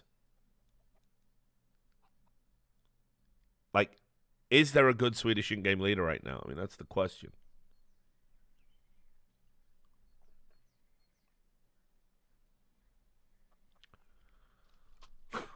It can't be Golden. Can't be Exist, obviously.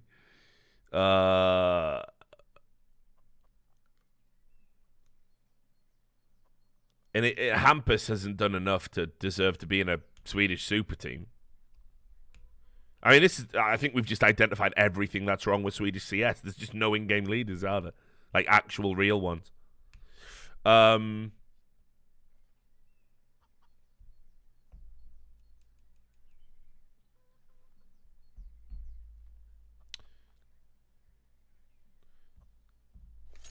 So, yeah, I'd say Forest for sure. Crims for sure. Olaf for sure. Do I want to take Brolan? He hasn't done anything yet to deserve to be in a super team, but he has potential. Potential shouldn't get you in a super team, though. It's what you do right now that gets you in a super team.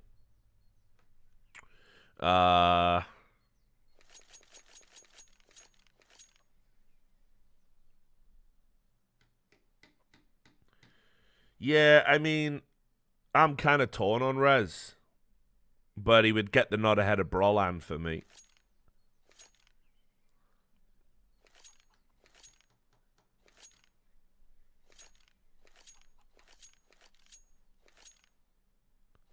And then you don't even have, like, even with that lineup, you don't really have a fucking... Like, seriously, you don't have a dedicated AWPer and you don't have a fucking dedicated IGL. Like, I'm just going to tap out. You cannot make a Swedish super team. It can't be done.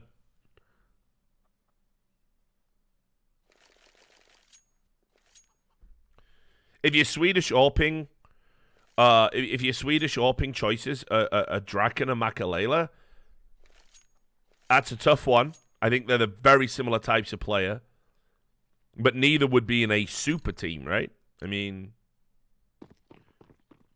No, fuck off with this JW nonsense. No. Come on, grow up. Grow the fuck up, guys. I like JW, but come on.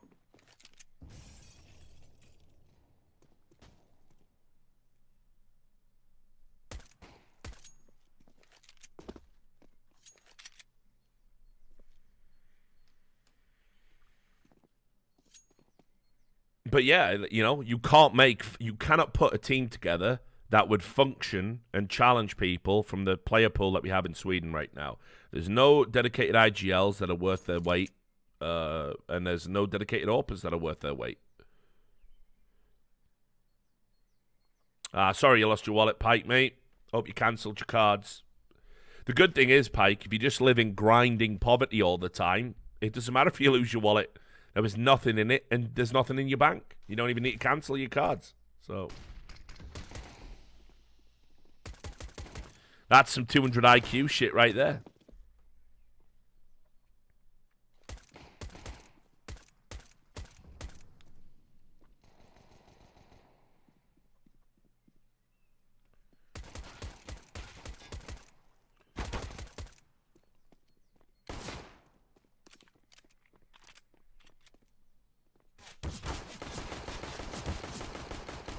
Why are people talking about Devil Wolf? Right, Gel, again, I love Devil Wolf, dog, but come on, man.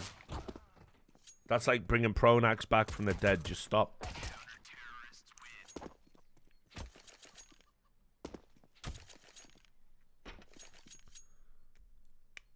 You see, now you can make a CIS super team. Holy shit. That's a tough one. A CIS super team is insanely difficult to put together. But you have Simple and Electronic immediately on it. And then it gets fucking interesting, dude.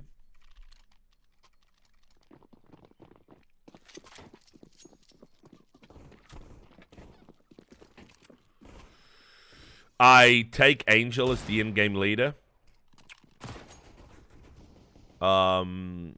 Simple, Electronic, Angel. Now it's tough, man. Now it's real tough.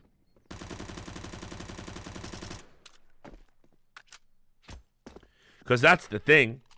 You got Hobbit, sure.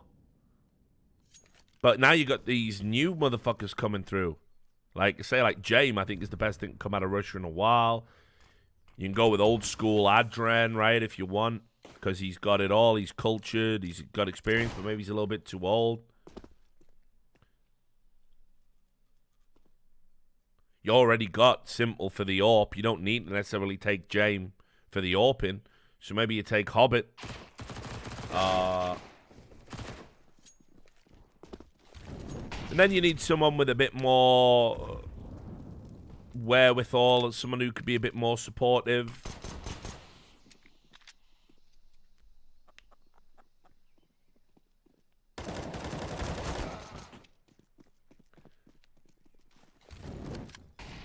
That's a wasted volley.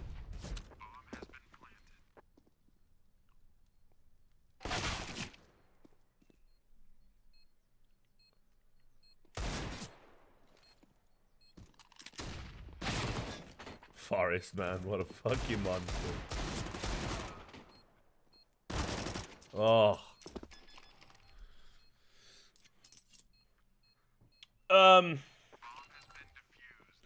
But yeah, I mean, you know, there's a lot of places you can go to in a CIS super team. Like James is an exciting young player, but you know, you've already got insane levels of firepower. I think you need like a primer, right? So I was thinking about a primer. I know it's not a popular opinion, but I still think Mir is the guy. I still think Mir is a cultured, all-round player. I know he's kind of fallen off the radar and everyone's forgotten about him. But, you know, I could see, like, if you said to me, you can have Electronic, Simple, Angel, Mir, and Hobbit. I'm like, oh, fuck yeah. I take that team tomorrow. Like, I'd...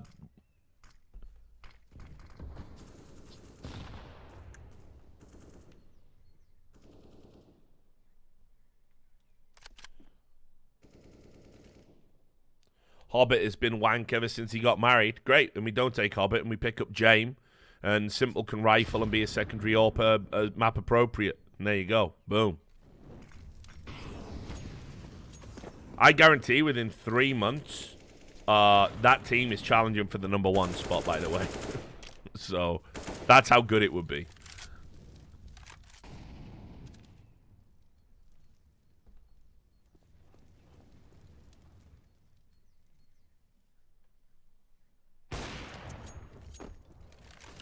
Guardian wouldn't get into a CIS super team. He doesn't count.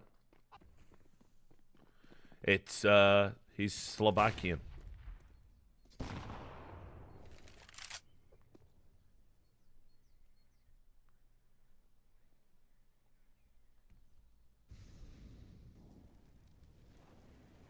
Assemble the worst NA team you can think of. Ooh, that's a toughie. There's lots of data to choose from there, isn't there?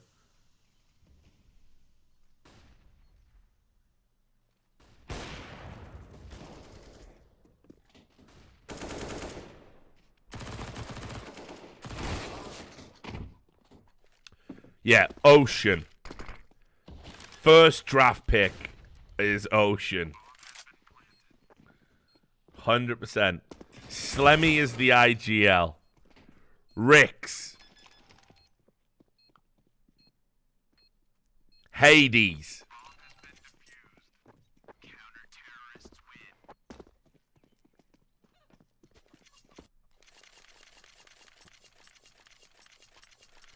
And are we saying A2Z? I don't know. I feel like he might even be a little bit good. Desi. I'm not putting Mo in it. Mo still has his moments, like.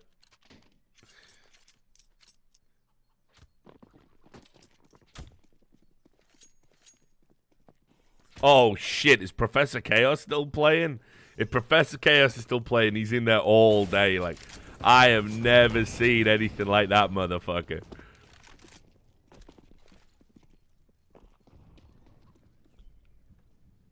Professor fucking Chaos, dog.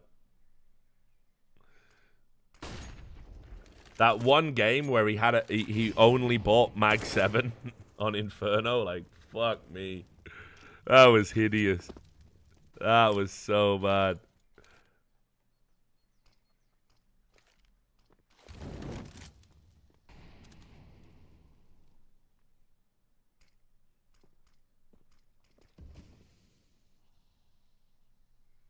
I know, as if somebody said war to hell. Like, he's fucking sick. What are you talking about? Why would he be in it? There's some mad fucking people out there, isn't there? There's some, like, actual crazies out there. Like, yeah, for the worst team, I'd probably pick Steel, actually, because I don't like match fixers. You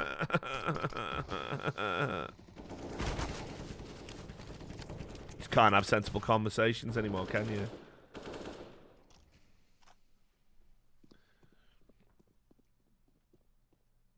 What about a UK super team? Fuck, you know.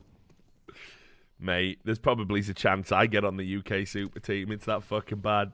I think Henry G could honestly still be on it. Now then, Case. It's like Smooya Def. And then it's like... who else? Alex, maybe. And then...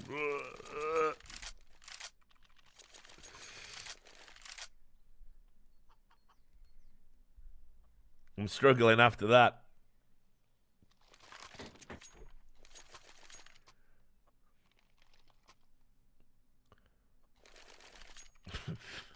It's like it's really bad. Look at these names, dude. I'm fucking back in the game, like. Let me tell you a serious piece of content I want to do, right? I talked about it with Thorin on By the Numbers a while ago.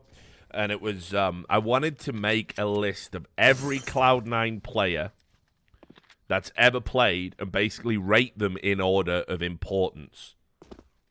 Now, that is great fucking content.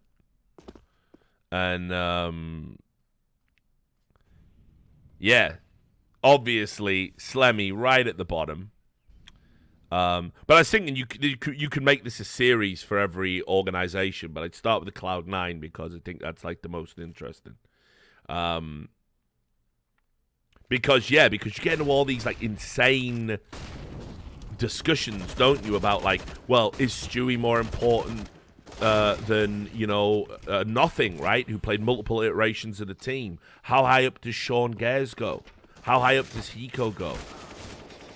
How important is Shroud, even though the teams he played in underperformed? No doubt in his individual level of performance was good. It just never quite happened for him at a LAN event. Now you got automatic. Yeah, exactly. Loads of stuff. Golden to be right down at the bottom. Slemmy's the worst player to play for Cloud9. Slemmy is easily the worst player, I think. I think Semphis is above Slemmy.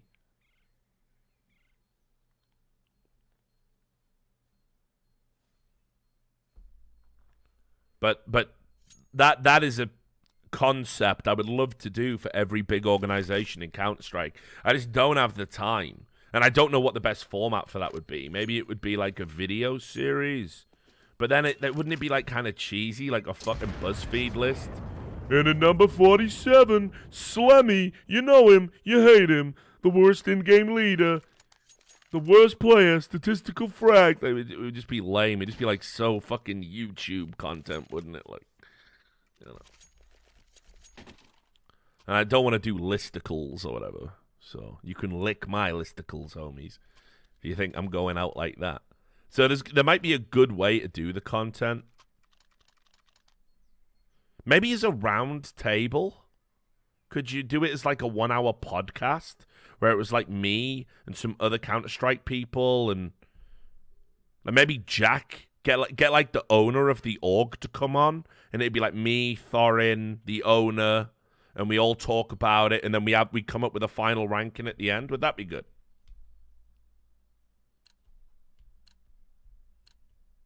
Yeah, I'll think about that. I'll think about how to put that together, actually, because I think that'd be cool. Yeah, no owner would show up. Jack would, man. Me and Jack get along just dandy. So.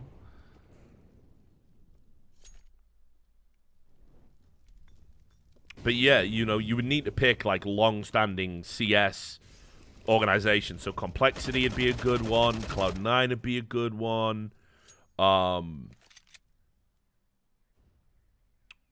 You know, and you'd have to just make it CSGO or it would get too crazy. NiP would be a good one. You could get Heaton on for that, right? Mouse Sports would be a good one. So yeah. You know what, guys? You've given me a lot to think about. Well done, Twitch chat. Give yourself a pat on the back. Give yourself a big round of applause. Give yourself those woke clap hands that they use, where in between every word you do a clap. You can give yourself one of those, guys.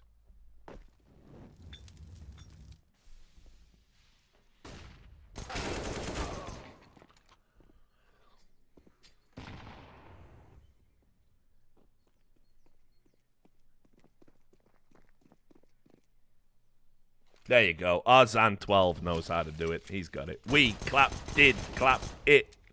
God, I fucking hate that on Twitter.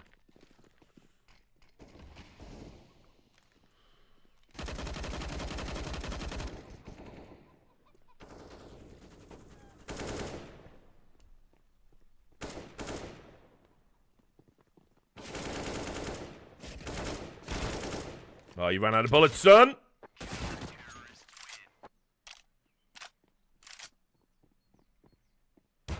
Oh, unlucky, dude.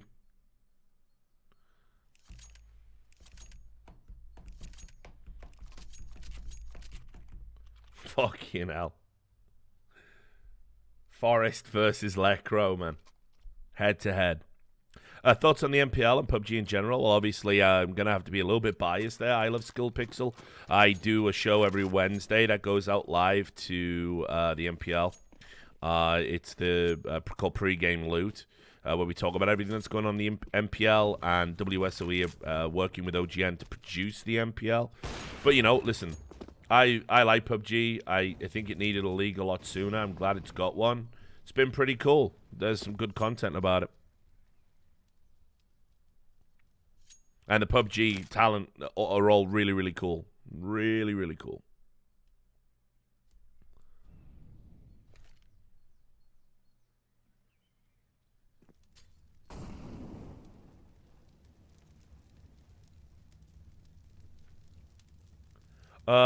Moon Mori asks, which team players do you like following Rainbow Six, if any?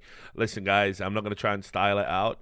I watched one Rainbow Six event in my life. I think it was the big ESL one, the World Championships. Was it just the World Championships? You know, where they had that sick fucking stage.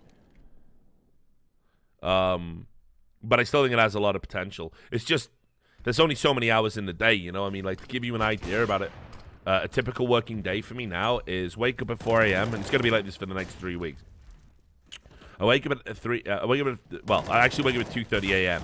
I start streaming at 3:45 a.m. I stream for approximately 10 and a half hours, sometimes longer. Then, after that, I do a 2-hour pre-recorded show for either Deserto or Rivalry. You know, and then on Wednesdays, in addition to that, I go and film a pre-recorded show for MPL. Do that every Wednesday. So it's like a lot of hours getting racked up right now.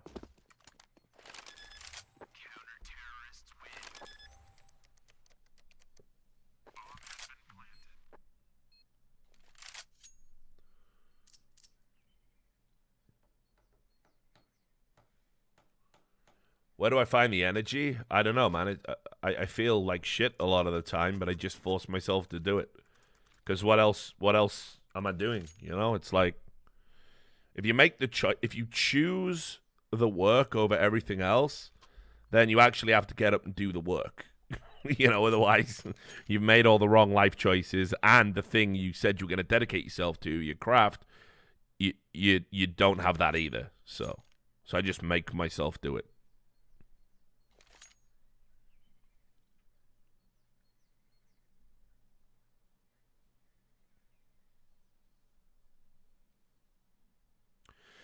I've read The War of Art. I didn't like it that much, actually, Harper. I thought it was a bit cheesy.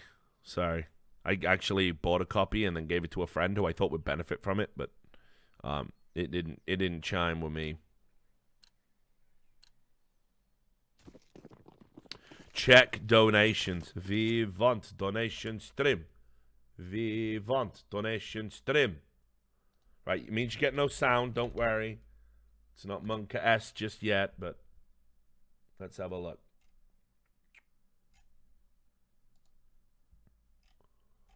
Hey, Rich, we'll be doing a Richard Lewis show with sound when he comes over. Yes, for sure. We'll probably get back to 3 of those a week. Business greetings and formal greetings. Sincerely yours, Dafty McCunt. Thanks, RoboMob. Hey, Rich, love the content. Do I reckon Vince could snag the major final? I think they'll probably go with Henry and Sadikist. Can I try and get Beetlejuice to cast some games? I mean, I don't know what you're smoking. Live Langster. Just hit midnight here in Australia, but I will carry on through the night for the No Majors Club. Thanks for the great content. And there you go. So they're the donations that I missed. So.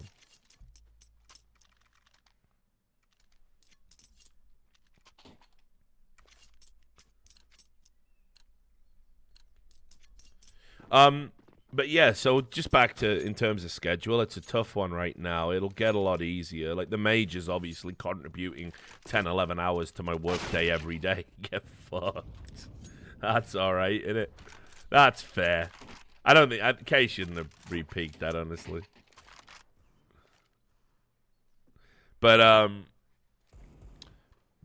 once that's over, I'll probably be focusing on getting some more columns out. I'm writing a series at the moment of basically my journey through all of the majors in CSGO from my view, starting with the very first, you know, coming right up to Face It London, where obviously I, you know, didn't play a part in.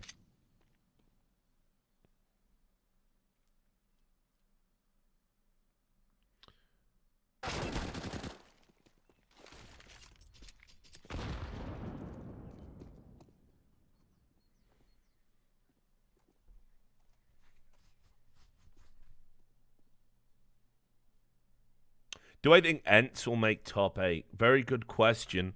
Arlu traveling is a factor now. Obviously, I don't blame him for going back for the birth of his child. Like, you have to do that, right? But it might have had an impact. It might also have an impact on him. You know? It's a very delicate time when you've got a new addition to the family. And even if everything's fine, you might just pine to be there. You know, these are like precious moments in your life. So it might be his focus might be a little bit distracted. But maybe not. You know, Arlo is known for being slightly robotic and able to cut off his emotions. So that's a nice little clutch there by Lecro. But we'll have to wait and see. I do think it'll be a factor on Ents.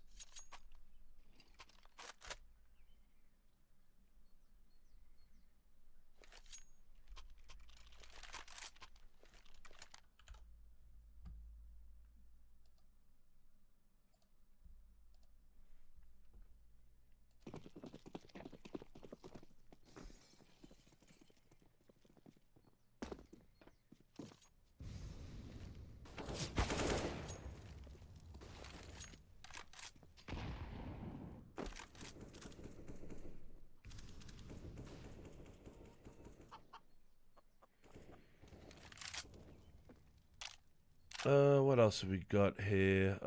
What challenger teams do you think get top 8? I'll wait a little bit before we get into that. Do I think Na'Vi will make top 8? I mean, probably. They've got Simple. There's no point in ever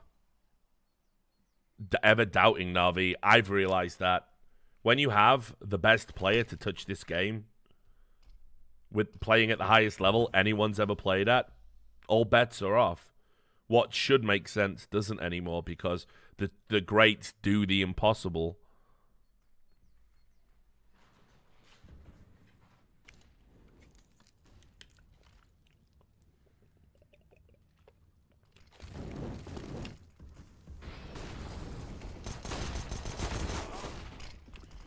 That's the fundamental issue you have with betting against Na'Vi. I mean, I did, right? I said when they were having that bad run, before Simple literally morphed into Mecha Christ and just became what he is today. I said, like, they won't win tournaments because it's too much of a drag factor. But I hadn't banked on Electronic becoming as good as he had. And I hadn't banked on Simple doing things that I've never seen any player do in CS and do it for an entire year. I've seen players be amazing for a month, 3 months.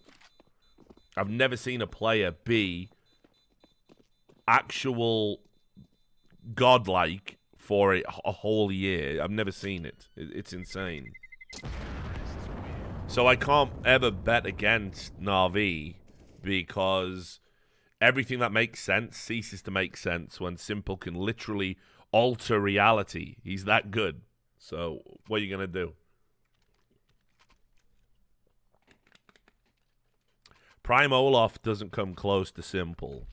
Prime Cold Zero doesn't come close to the level Simple's at now. No one does. It is insane.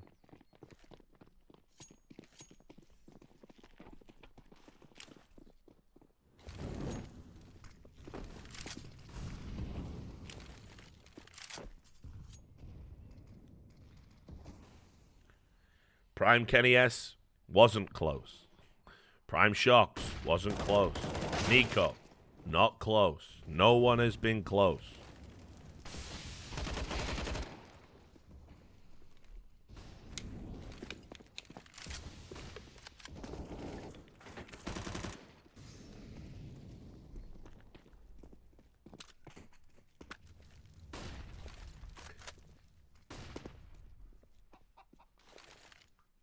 What is Forest Peak in 1.6 compared to Simple? I mean, Forest is insane and was insane in 1.6 when he had that run when Fnatic just were winning everything, and then obviously you segue to the point where he played for SK even towards the end of his career, or rather towards the end of 1.6's existence, I should say. He was amazing. Is amazing. Simple definitely deserves to be talked about at the same level now. If he does it for another year, he's one of the greats in any version. And I think in CSGO, the closest thing you've ever had to simple was vintage, like when Cold Zero had that first breakthrough year, and the Brazilians were dominating everything. That's the closest.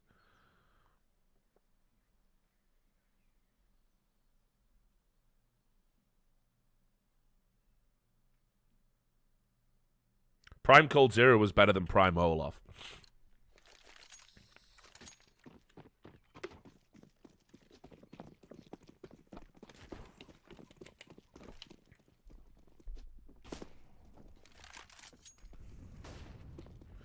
Do I think Cold Zero was helped out a lot by the way Taco would play and set him up? I mean, that wasn't true for Prime Cold Zero at all. Cold Zero just did what he wanted. He did what he wanted whenever he wanted to do it. He could change games in a split second with just a moment of brilliance. He was consistent, could AWP, could rifle, could clutch. More importantly, you think about that run when they had all those amazing clutches that Cold Zero would have.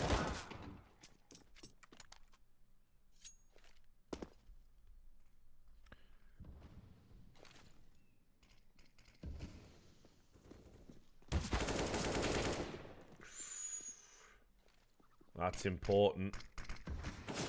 Oh, you got to get back. Nah, he needed to fall back as soon as he heard the smoke ping off the wall there.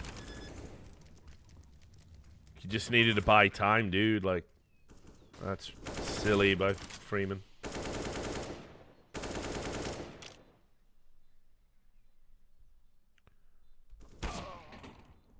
Yep. Well, it's going to go down to the fucking wire, man. Ninja's digging deep here. I don't know what Orman... Why are you even... What are you even doing there, man?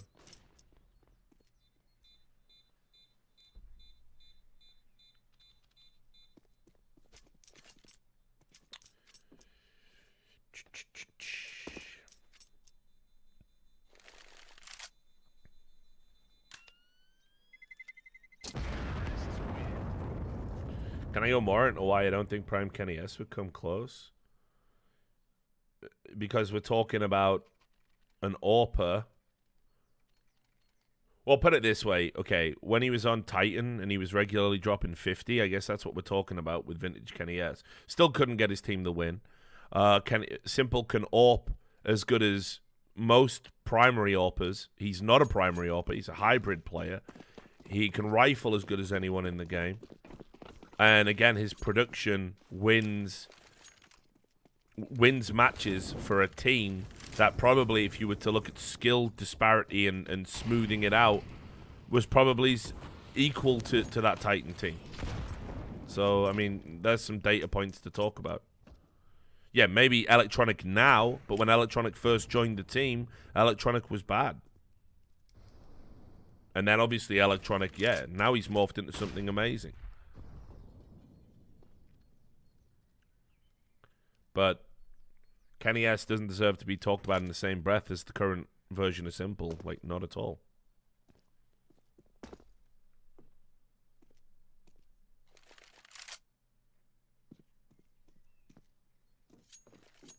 Also, there's right, if you want to talk about true greats, it has to be done for the full year. And people who did it for a full year, Olaf, Cold, Nico, maybe. Definitely Simple. Device. Yeah, good shout.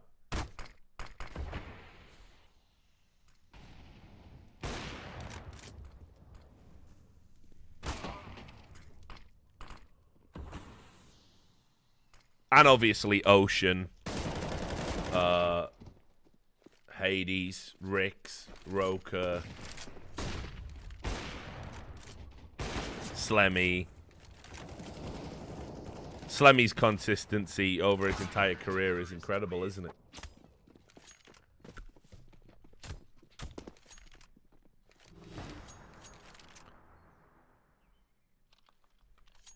Right.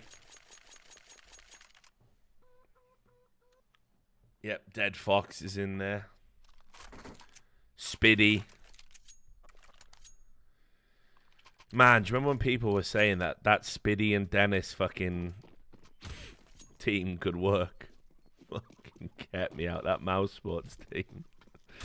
God, I can't even imagine what must have been going through Nico's mind playing with those two fuckers, man. Holy shit. People went, no, Richard, you don't understand. They have a good dynamic, and Spiddy is an excellent support player. But help me.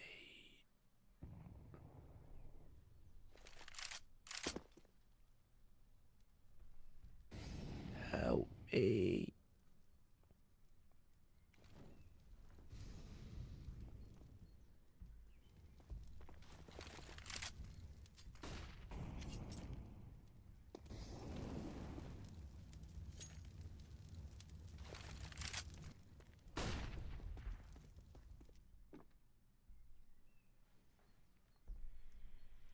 Listen, Dennis is a really cool guy.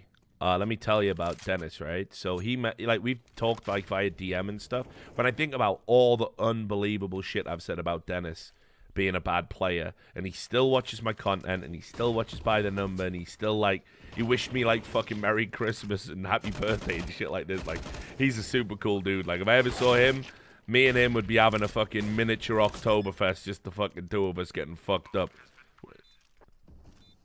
That's the mark of somebody that you know is a fucking real good person. They understand, like, look, I'm a critic.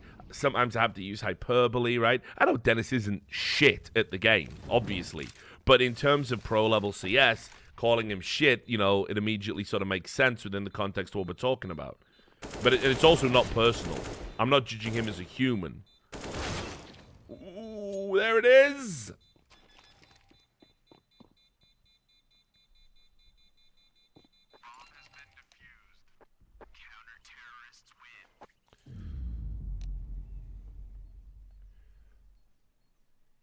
But, you know, just mad respect to him for being, you know, like a cool dude about it. That's why, you know, I laid off. You know, we haven't, like, banged on Sprout and stuff like that. Like, you know what I mean? It's like, just let them do their fucking thing, and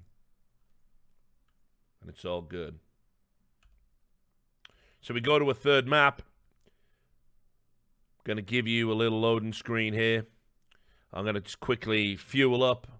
Where are the guests? Who knows? Are the guests? Who knows? Oh. What's this?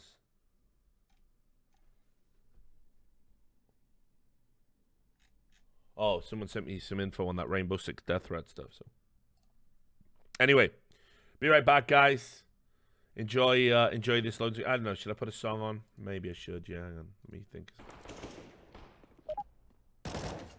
I appreciate all the subs. Quick round of Twitch Primes, I think, are necessary. If you have a Twitch Prime, now's the time to give it up. I'm going into this third map, Vici Gaming Ninjas in Pajamas. It's 6:15 in the morning for me. I've got some dude from around the corner to bring me a Subway. That's how I'm living right now. Twitch Prime, of course, is a free subscription to the channel, a way to say thank you for this stream. You don't even have to come back and resub later. But all the money that we make from this is going to a good cause, help somebody pay for some surgery. It's $2.50 out of Jeff Bezos' pocket. That goes to moi, and it costs you nothing. So if you got your, oh, thank you very much there. 5 tier 1 subs being gifted. Appreciate it, Torgos-san. Good to see you back on the stream. Thank you, Big Craig. But the good thing about this is if you've already got your Twitch Prime, rather your Amazon Prime synced up with your Twitch, you get a free subscription every month, and you can give it to whoever you want. So thank you, Zeta. Thanks, Jay's Designs. Thank you as well, Pepperboy, for those bits. Every little counts. A lot of people have some free bits and cheers that they might not have used either. Great name, the dude who abides. Thanks for your Twitch Prime. Appreciate it. Alf3 as well there. Appreciate that. So thank you very much.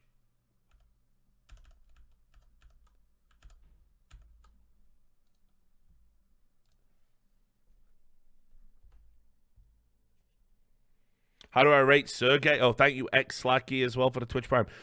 How do I rate Sergey? I think Sergey's amazing. I think Sergey is probably the best young talent out there right now. I think he's so fucking good, so consistent.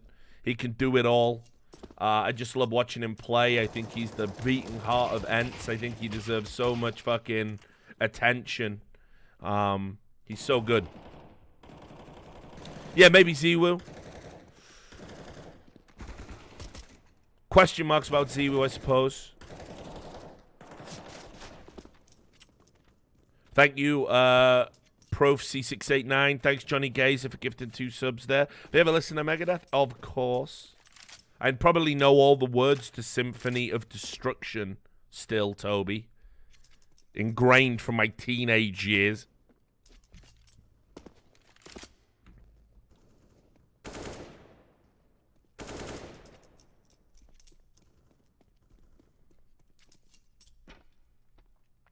And yeah, you got to remember, guys, Sergey is younger than Ziwu. Thanks for the $5 there, Flying Headbutt. Hey, Rich, been watching your content for almost 5 years now. I listen to content at work and uni all the time. A little thing I do say thanks for all those years. Well, thank you, brother. Great name as well, a Flying Headbutt. Seen 1 or 2 of them in my time. Not gonna lie.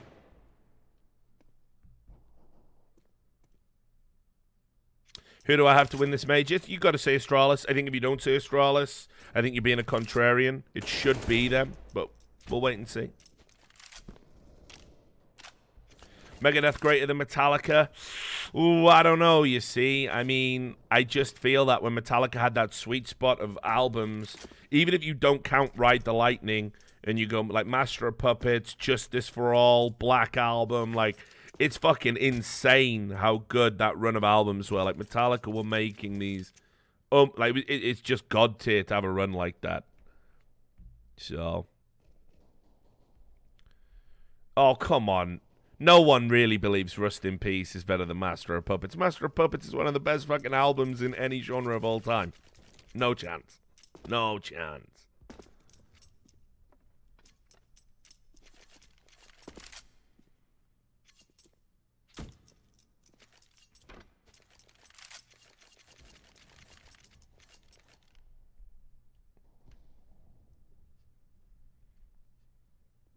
Rust in Peace is a good album.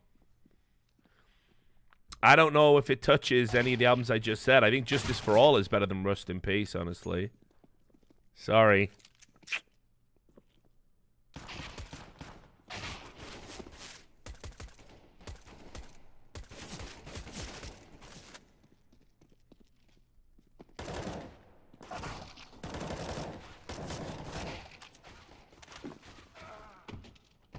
Yeah, and I was going to say there's even an argument to say Peace Sells is better than Rust. So there's an argument that can be made for that, I believe.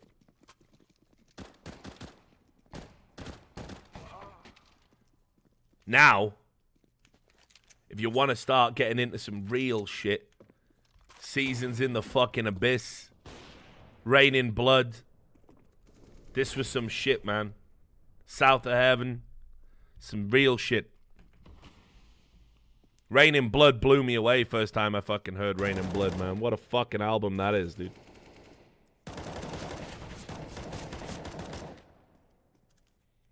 Thank you for the $10 donation. Love you and the crew. Appreciate it, Caxa1. We love you too, man. So sad, dude, because I saw Slayer a few times back in the day, but I think they were doing a tour out here right now, but I don't know if it's the same without Hanneman anymore, you know? So I'm going to give that a miss, I think. Thanks for the Prime Board Trooper.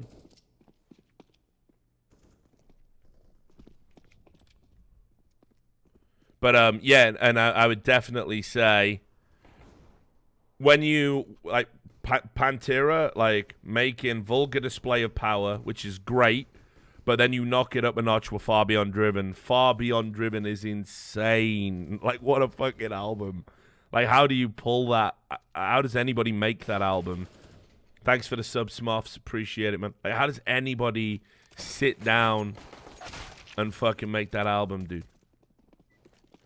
Like, Far Beyond Driven is so good. Like, if you've not listened to it, you're into metal, just go listen to it, because even if it's anachronistic to the kind of metal music you listen to today, Dimebag Darrell is a fucking just god-tier guitarist, pioneering. You know, some of the shit he did is on that album is crazy. It is just so good.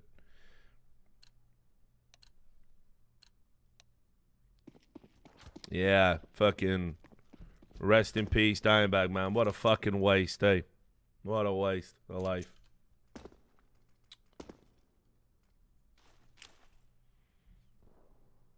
And yeah, Vinnie Paul now as well, man.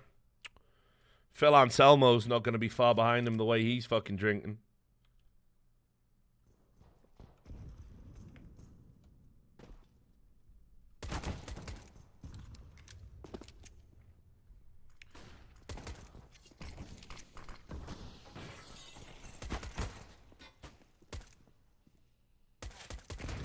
It's a nice little headshot there from Avin. That's important. Gerrite's super low HP and he's got the bomb as well. This round can fucking end pretty badly here. Woo! Don't know what Rez is doing, but... Oh, no. This is the nightmare. Oh, but Vintage, get right!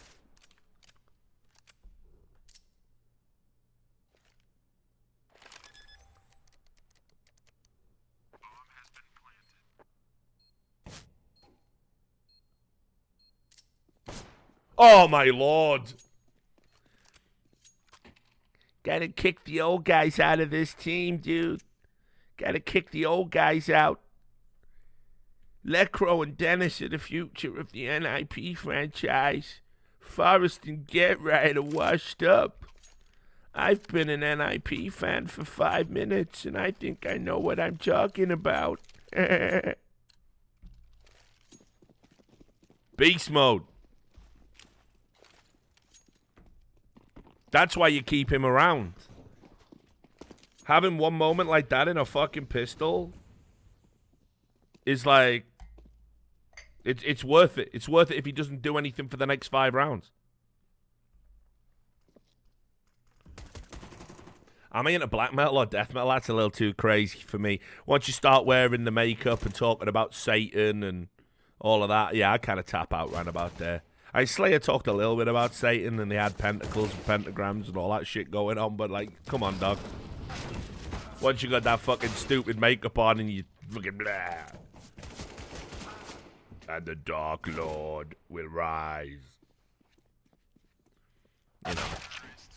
There was all those bands that used to be on fucking Earache Records, if you remember Earache Records. They had shit like fucking Cannibal Corpse, right? Fucking Cannibal fucking Corpse. Brutal Truth were another one. Napalm Death. Like, come on, man. But yeah, but then you get a band like Meshuggah who were fucking sick, so.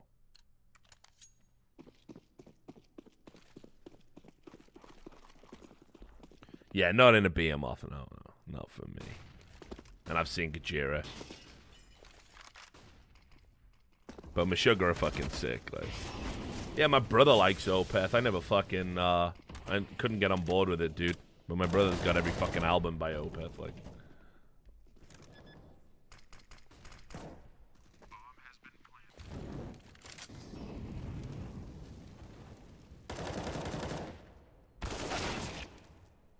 Have I ever listened to Slipknot? Let me tell you a story. It's not really a story, it's an opinion. Mind August M1. The Slipknot's first album is a load of gimmicky trash. Slipknot's second album, Iowa or whatever it is a load of we want to prove that we're edgier than we were in the first album trash. But then they dropped the subliminal verses. And the subliminal verses is low-key one of the best modern metal albums that's been made. No joke. It is sick. It is so good.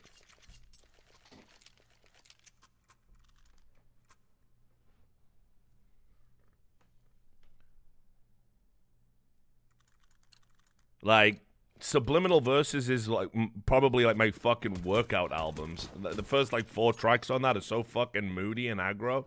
It's fucking great. But it's an album that unfortunately was... Not a lot of people are going to listen to it, right? It's like watching a TV series. If the first 2 seasons are shit, do you watch the third? Obviously, no. You tap out by then. But the reality is that the Subliminal Verses is a great album. It's just a shame Slipknot fucking made it. Because a lot of people won't have heard it because of that.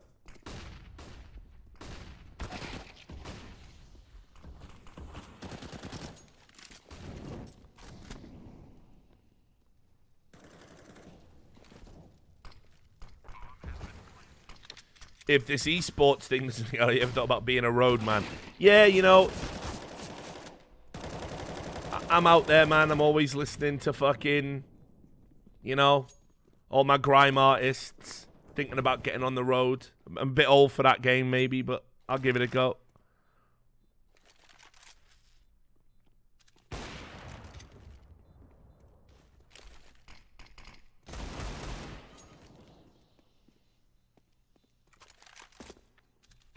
Yeah, it's all drill now, isn't it? Drill music.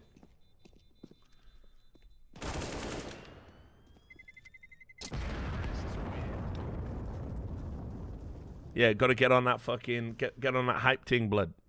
Get on that hype ting, yeah. Feel me, blood.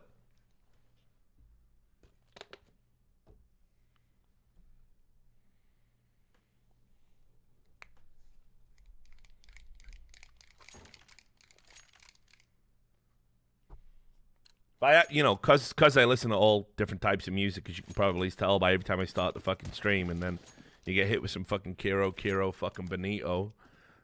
You know, I listen to all sorts of fucking music, dude. I used to DJ and shit.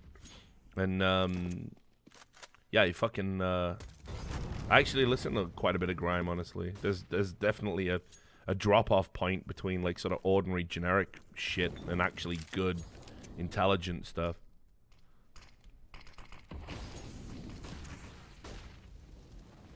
Yeah, exactly, like, you know. I've had people, like, unironically, be like, yeah, Big Nasty, sick, innit? It's like, come on, mate. He's a funny guy, but come on, buddy.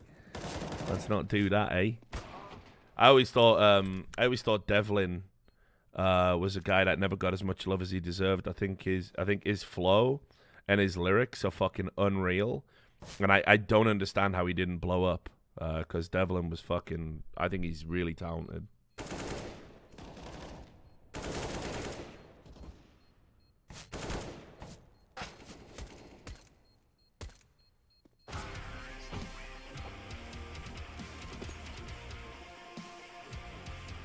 I ain't like... Don't get me wrong, Big Nasty will throw out the fucking odd line that makes me laugh, right? But... he's got this one when he did a fire in the booth, and there's some good fucking lines in that. There's a bit where he says, "What is it? Something maintain my purpose. I keep it original, nothing but worthers. Only a lion tamer can handle a circus." And I think that's a pretty good fucking bunch of lines right there. But unfortunately, he's also Big Nasty. He's battered all the fucking time and repeats himself too much.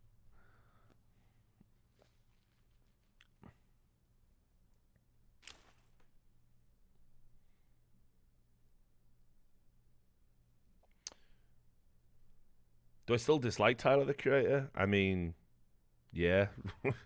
Unfortunately, he's sort of made a fucking asshole of himself. If you separate the art from the artist, I mean, I can, you know. Even then, I don't think he's all that. Yeah, that's right. Big Nasty basically is just Sam. He just is another version of Sam.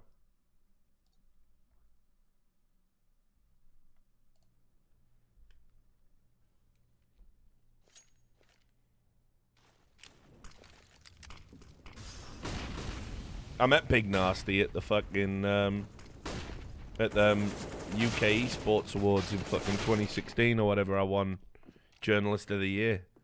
I met Big Nasty. He was giving out an award for best esports publication or something. It was fucking so stupid. Like, why is he doing that? And he was fucking wrecked, mate. He was so stoned. It was a joke.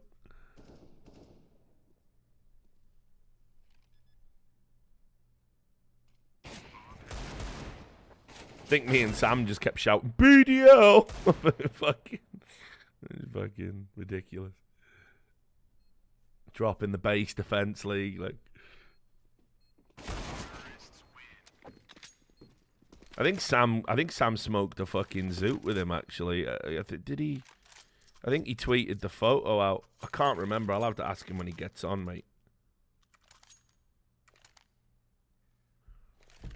Yeah, not EDL, BDL, the Base Defense League, mate. Not the fucking EDL, for fuck's sake. BDL. Don't think Big Nasty really would be in the EDL, do you?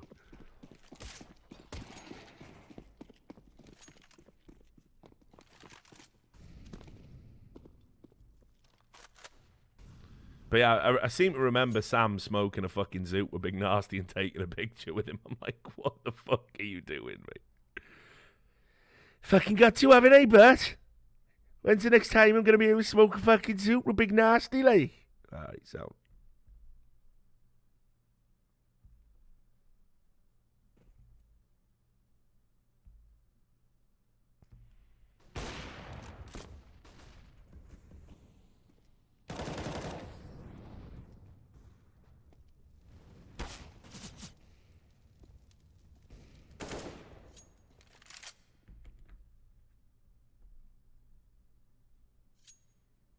It's funny you ask if I ever used to listen to any UK dub or roots reggae. So back when I lived in Birmingham, I was like, really into a lot of like, spoken word and poetry stuff, and so there was a couple of things. There was something called New Style FM, which is run by a guy called Derek D.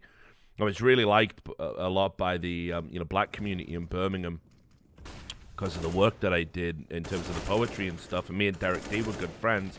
Like I say, I used to run something called New Style FM, but I used to do performance in the there's a place in Birmingham called The Drum, which is and not a lot of white guys got to perform on those nights, but I did. And I also worked on a radio show, which was basically it was like a Rastafarian radio station. And me and my mate Simon, who I've told you about, the fucking Doctor of Divinity, we would go in and we used to do a show called The Quantum Rug Traders. And we used to just play like all these like mad eclectic songs. And either side of it was dub and reggae. So while we were doing our set, these Rastafarians would be sat there like fucking literally, the amount they smoked. I don't even think Sam could have hung with those guys. But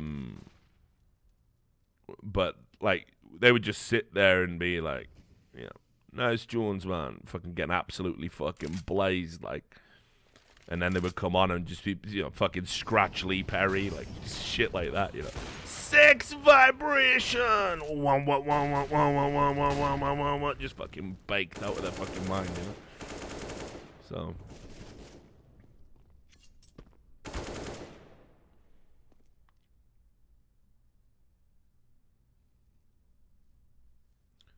So I've listened to a lot of fucking reggae and stuff. It's not my like personal choice of music I'd listen to, but I was just around that scene in Birmingham for a lot of time.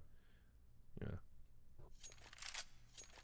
And then obviously round about the time a certain streamer got upset over me retweeting Chris Raygun. It was in that moment, honestly, where my entire life had really been racist. And it was all just a big secret con job, all of like, being part of that community.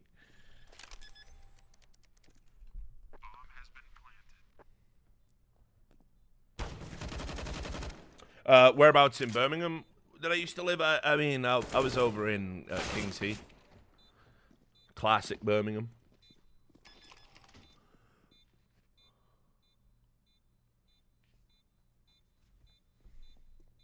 But I used to work over in Sparkbrook. Because, again, obviously, King's Heath's a shithole. You don't know what you're talking about, son. But I used to work over in Sparkbrook because I used to work, again, this is why the racism allegations always make me laugh. And like, obviously, I've lived the life, right? So I know. But I used to work for basically a part of local Birmingham government called Enterprising Communities. And what it was helping people who had fled, like, hardcore zealots, radical Islamic regimes and it was about helping them start businesses and put down roots in the Sparkbrook community. And what my job was, we had to make sure that, you know, they allocated for all of the funds that were given to them as a loan, but it was about helping people relocate and helping them, you know, create a business and start a new life for themselves, which obviously is the kind of job that a hardcore racist would definitely do. So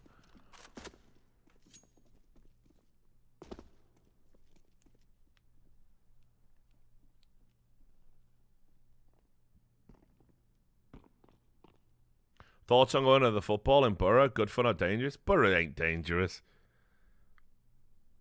There was that one time when they had that UEFA Cup run. Or was it the Europa League it was called back then? I don't fucking know. And they had that stabbing with that Italian team. That was that one time. Shit, man, I had photos on one of my old phones of me having a... like, we had a tear up with a bunch of German fans that came over. Can't remember what... Was it... shit, which fucking team was it now? That's a long time ago. But we all had a tear up. We were all punching each other in the head. And then halfway through the fight, everyone just started laughing and joking, singing fucking silly songs. And we all went out and got pissed up. I had photos of me kneeling in front of basically this German firm, drinking fucking beers in Middlesbrough in the fucking Hairy Lemon or something. So, it ain't dangerous, mate.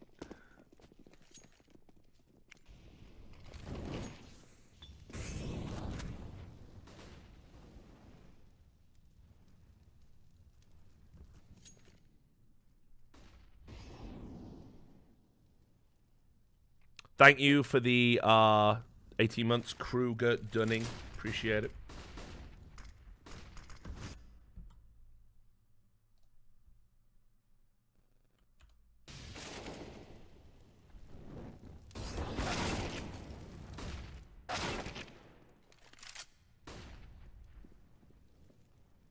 Did I watch Peaky Blinders? I watched the first couple of seasons. I hated the way that, for some reason, it seemed to resonate with Americans.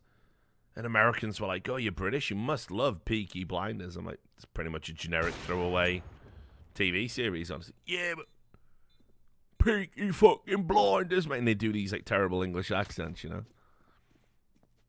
You're like, all right, mate.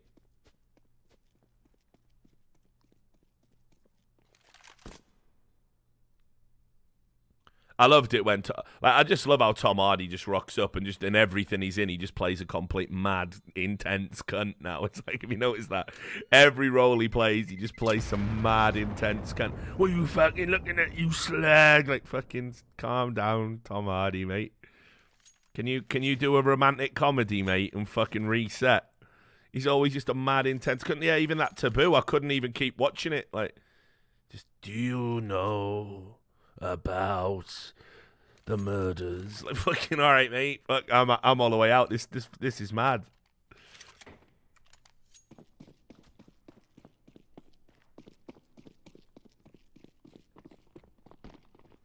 Just think something happened to him when he did Bronson. Just fucking, like, even Bane. He just, everyone he plays is just an intense nutter now, you know.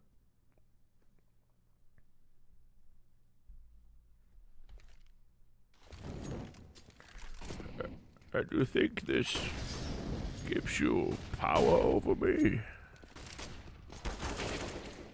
Do you feel in control?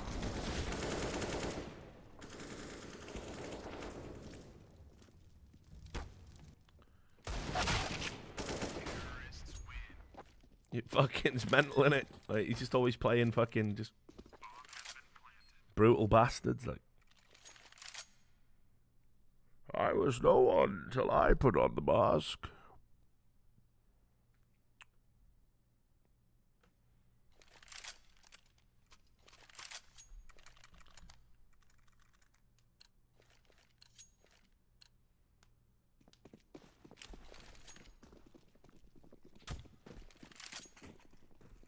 But, yeah, I mean, obviously Tom Hardy's done some great performances, some great roles, man.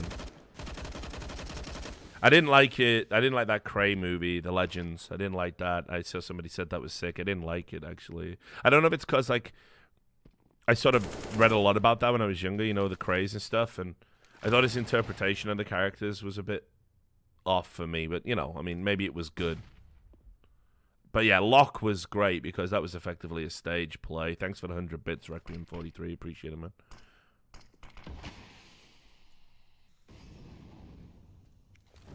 Yeah, it was the way he made the I can't remember which one of the craze was gay, but he made him like sound like Alan Partridge, like, who do you think you are? It was like that. It was like, you sound like Alan Partridge. You can't deal with it, man. But he did have that wicked line where he was talking about having sex with that guy, and he went, oh, yeah, I hurt him.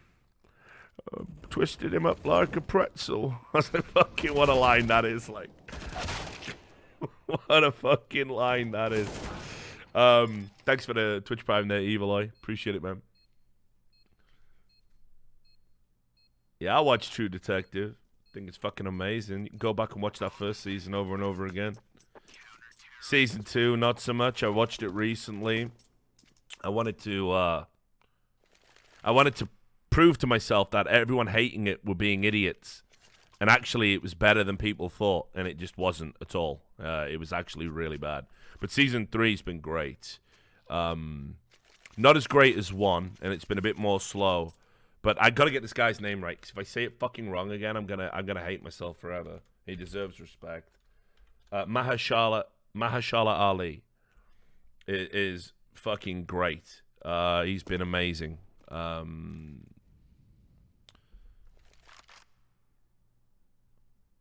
And seriously, when you consider like his old man performance, there's all these like very subtle things he's done, but the way he played the senility and everything is like just been amazing, like really good.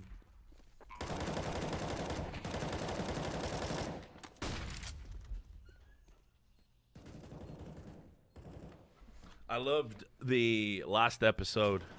Well, not the last episode, the one before the last episode. You know, where him and Stephen Dorff finally meet up after all these times, and they just sat on the porch, and it got like real emotional real quick, because my godmother's father, like my godmother's died pretty young, but her father, who like he's like a grandfather to me, you know, so I was real tight with my godmother. I lived with her when I got kicked out of the house. He was so fit 'cause he was like an army boxing champion back in World War II. He's still trucking now. He must be like late 80s. He was running marathons in his 60s. And he's got fucking chronic Alzheimer's. And he's had it for like 15, maybe plus years. And it's like, it's the shit you forget. Like, you know, you get introduced. And, you know, he'll be like, oh, this is, you know, Richard's here, you know? And he'll look up and he'll go, oh, hi, Richard. Good to see you again. But there's no trace of recognition in the eyes. And then you'll sit there for a few minutes talking. And then he'll turn around and he'll be like, oh, John, how you doing? And you'll be like, you know, he's talking about his fucking brother. He thinks I'm his younger brother because he's projected himself back through fucking time 50 years or something.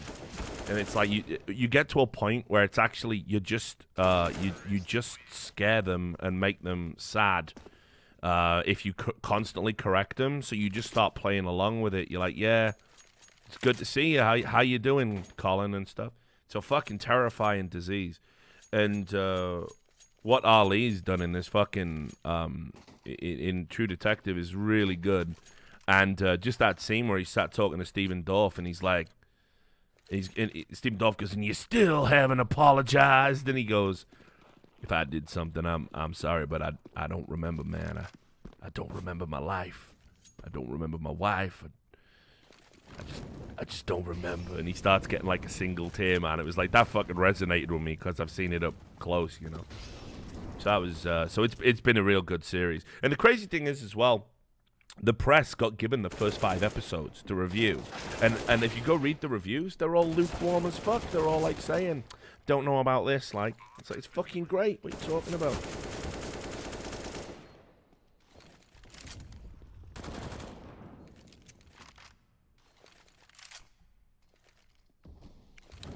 Rich, was it you talking about the Satchel album EDC? If so, cheers. I checked it out and it's a fucking great album. Well, thank you, Pup CSGO. Yes, it was me. Satchel EDC. Great album from the 90s if you like that grunge music, and for some reason they just never blew up. Sean Smith, one of the great underappreciated singers.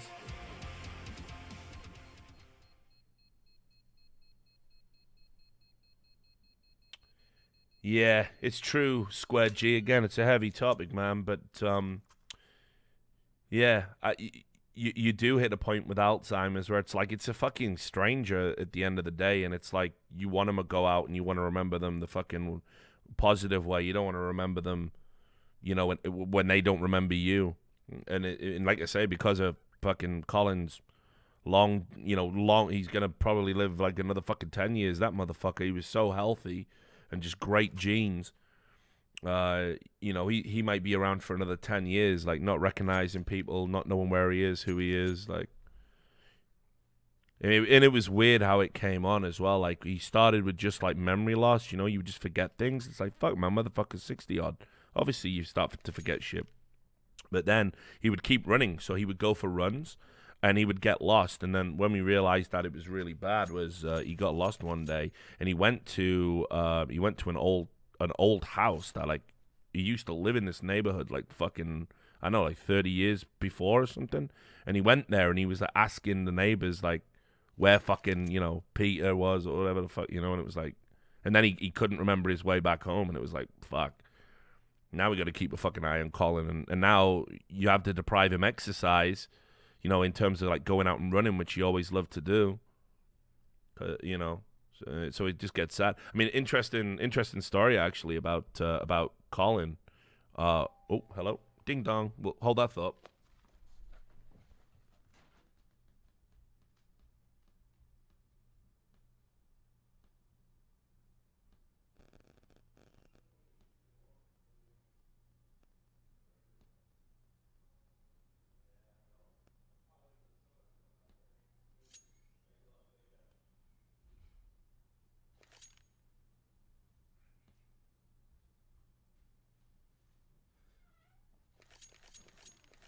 All right, breakfast is here, guys. Breakfast is here.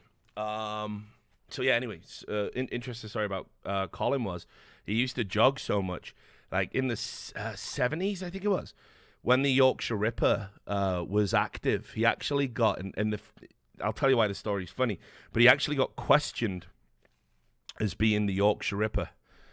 He actually got interrogated by police, and this is why it's funny.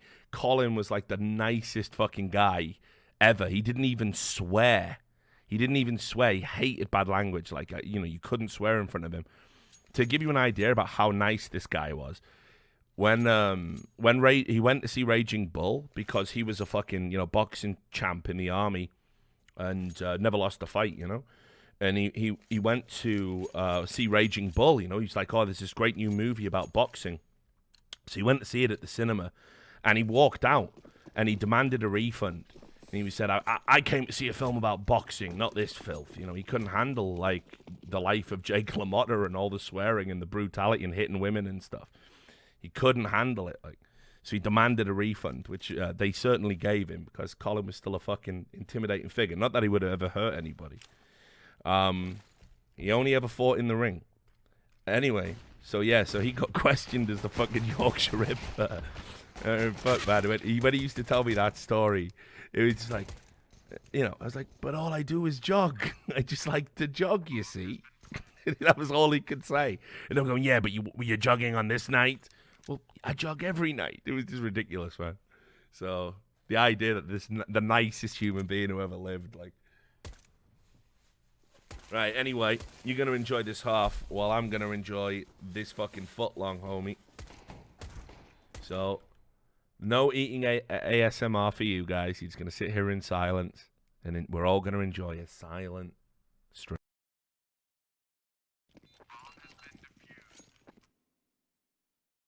For those curious about the sandwich, I do have a God tier system with Subway. There are combinations of food that work. And this sandwich is a spicy Italian BMT type thing, right? So it's all those Italian meats and sausages and everything. Right? You have it on herb and cheese bread, obviously. You get mayo in there, right? And you get the sweet onion sauce as well, just a streak. And then black olives, banana peppers, jalapenos, a little bit of lettuce. And now you're in fucking Flavor Town. Anyway, I'm going to get on this.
Whew. Last time I saw someone demolish a foot long like that, there was a fucking Brazzers logo in the bottom right-hand corner. Fucking hell. Needed that.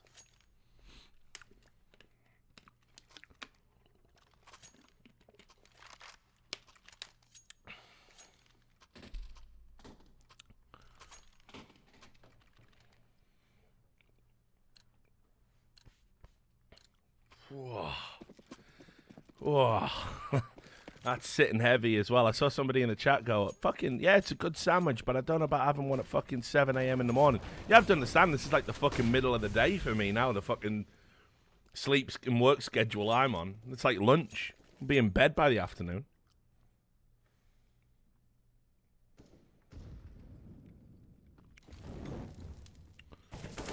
Just need to have a little bit of a break now, but it's all good because NiP are rescuing my pick'ems. I'm getting rescued from pick'em hell right now.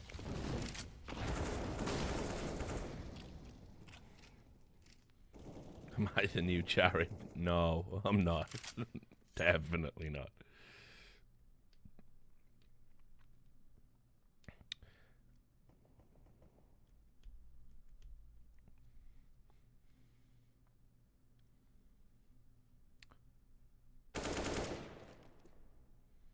Who do I have between Cloud9 and Windstrike? I gotta think the Windstrike thing's over now. I mean, Cloud9 didn't look great yesterday, but I mean, shit, dude. I gotta have Cloud9 getting through. And I got Tyler beating G2.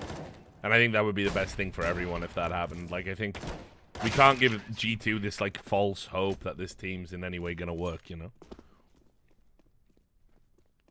Why doesn't Rich interact with the chat? What more do you want me to do, Kings998? I'm answering every question. Like, I thought I had been interacting with the chat a lot. I was just eating a sandwich, man. Fucking hell. Did your dad go out for a pack of cigarettes and never come back? Are you feeling abandoned? I'm here, dude. I'm here. I'm here for you.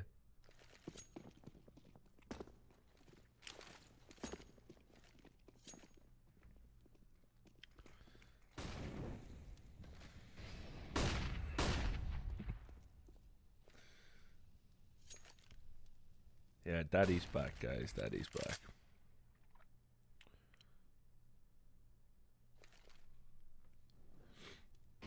Taco Bell. There's a Taco Bell in London.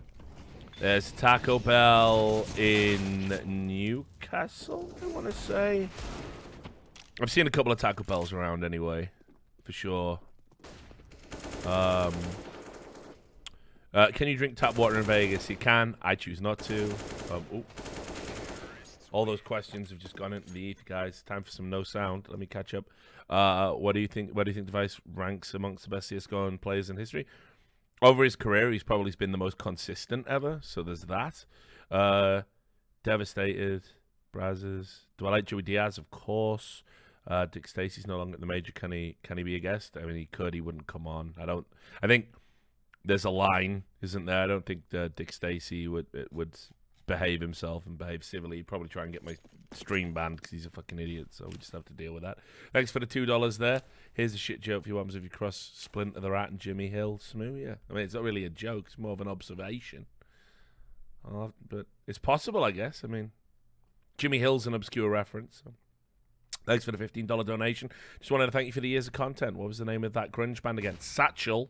And the album you want to get by Satchel, S-A-T-C-H-E-L, is EDC. You want to get that. Do I think there's a point in which someone masturbates too much?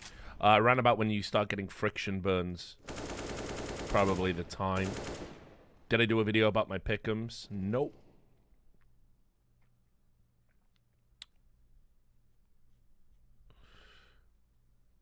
Fifth Lauren will be on next week.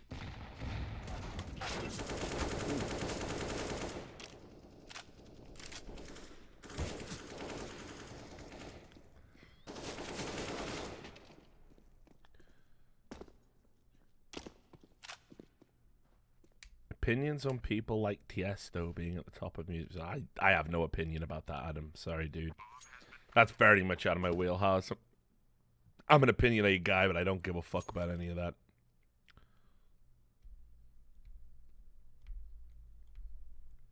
Yeah, next pick'ems will be tougher. For sure. How long have I known Thorin for? That's a good question. I guess me and Thorin must have crossed paths for the first time in 2005, 2006. Probably knew each other from afar, never directly interacted. Then I think we had attended some of the events. I mean, because Duncan was very anti-CGS, but I think he attended some of the CGS events in the UK to see what it was all about, if I remember rightly. Then we had a big argument in 2010, I think it would have been, where we both said some pretty heinous shit to each other. And like there's probably a bunch, like if somebody could get, like, we used to talk on IRC every now and then, generally insulting each other. But then, like, I think we just hit a point where it was like, wait a minute, like, we're pretty similar in what we want for the industry and what we believe is ethically right and whatnot. And there was just a point where I was like, why am I even fighting with this guy? Because we pretty much want the same things. There's a lot of overlaps with our, like, core philosophies. So, you know, slowly but surely we felt each other out. We were able to get to a good place, and now we can work together without any issues, you know? Like, at the end of the day, I mean, you know, me and Scooch used to argue. You know, I'm like that, you know? I hold my fucking corner. I don't just I mean, like, fuck, man, me and Total Biscuit used to fucking argue. That's how we met. And again, we became friends off the back of that. So it's like, you know, I think it's sad these days that you can't have arguments with people and ever get to a place, dude, like, where you know, where you get to be like, yeah, we started out bad, but we got to know each other, and yeah, we actually like each other now. I mean, that doesn't happen anymore, does it, right?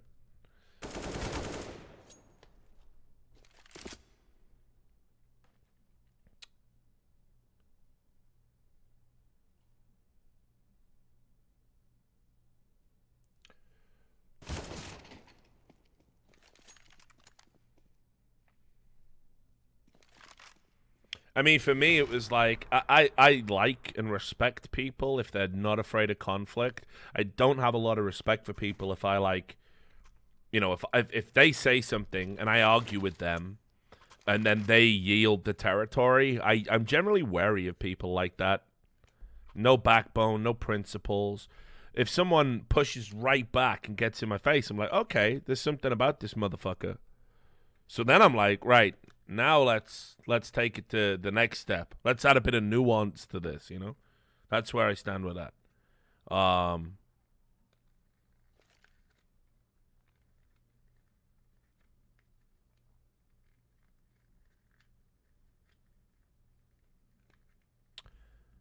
Yeah, I'll tell you what for it. I'll give you the Reddit thread you desperately want to make.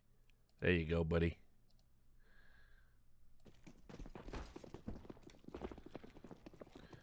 So fucking tired of these people, like, keep coming in and fucking trying to stir shit up. It's fucking pathetic. Every day it's been like that.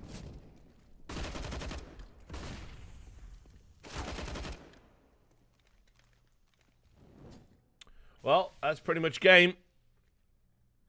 Thank you, Sir Brandon. 8 months in a row, man. Closing up on a big one. Yeah, but if you remember what I said last time we watched an NiP play Mirage, I was like, yeah, Lekro goes huge on Mirage, and then he dropped 10 frags. This is what he usually does. He's usually very good on this map.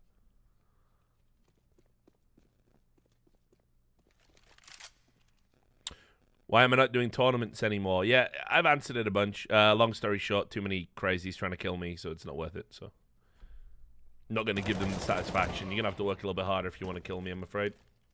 I'm not just going to turn up to an event and make it easy for you. An event with, like, dog shit security because it's an esports event. We've got metal detectors, but we forgot to turn them on.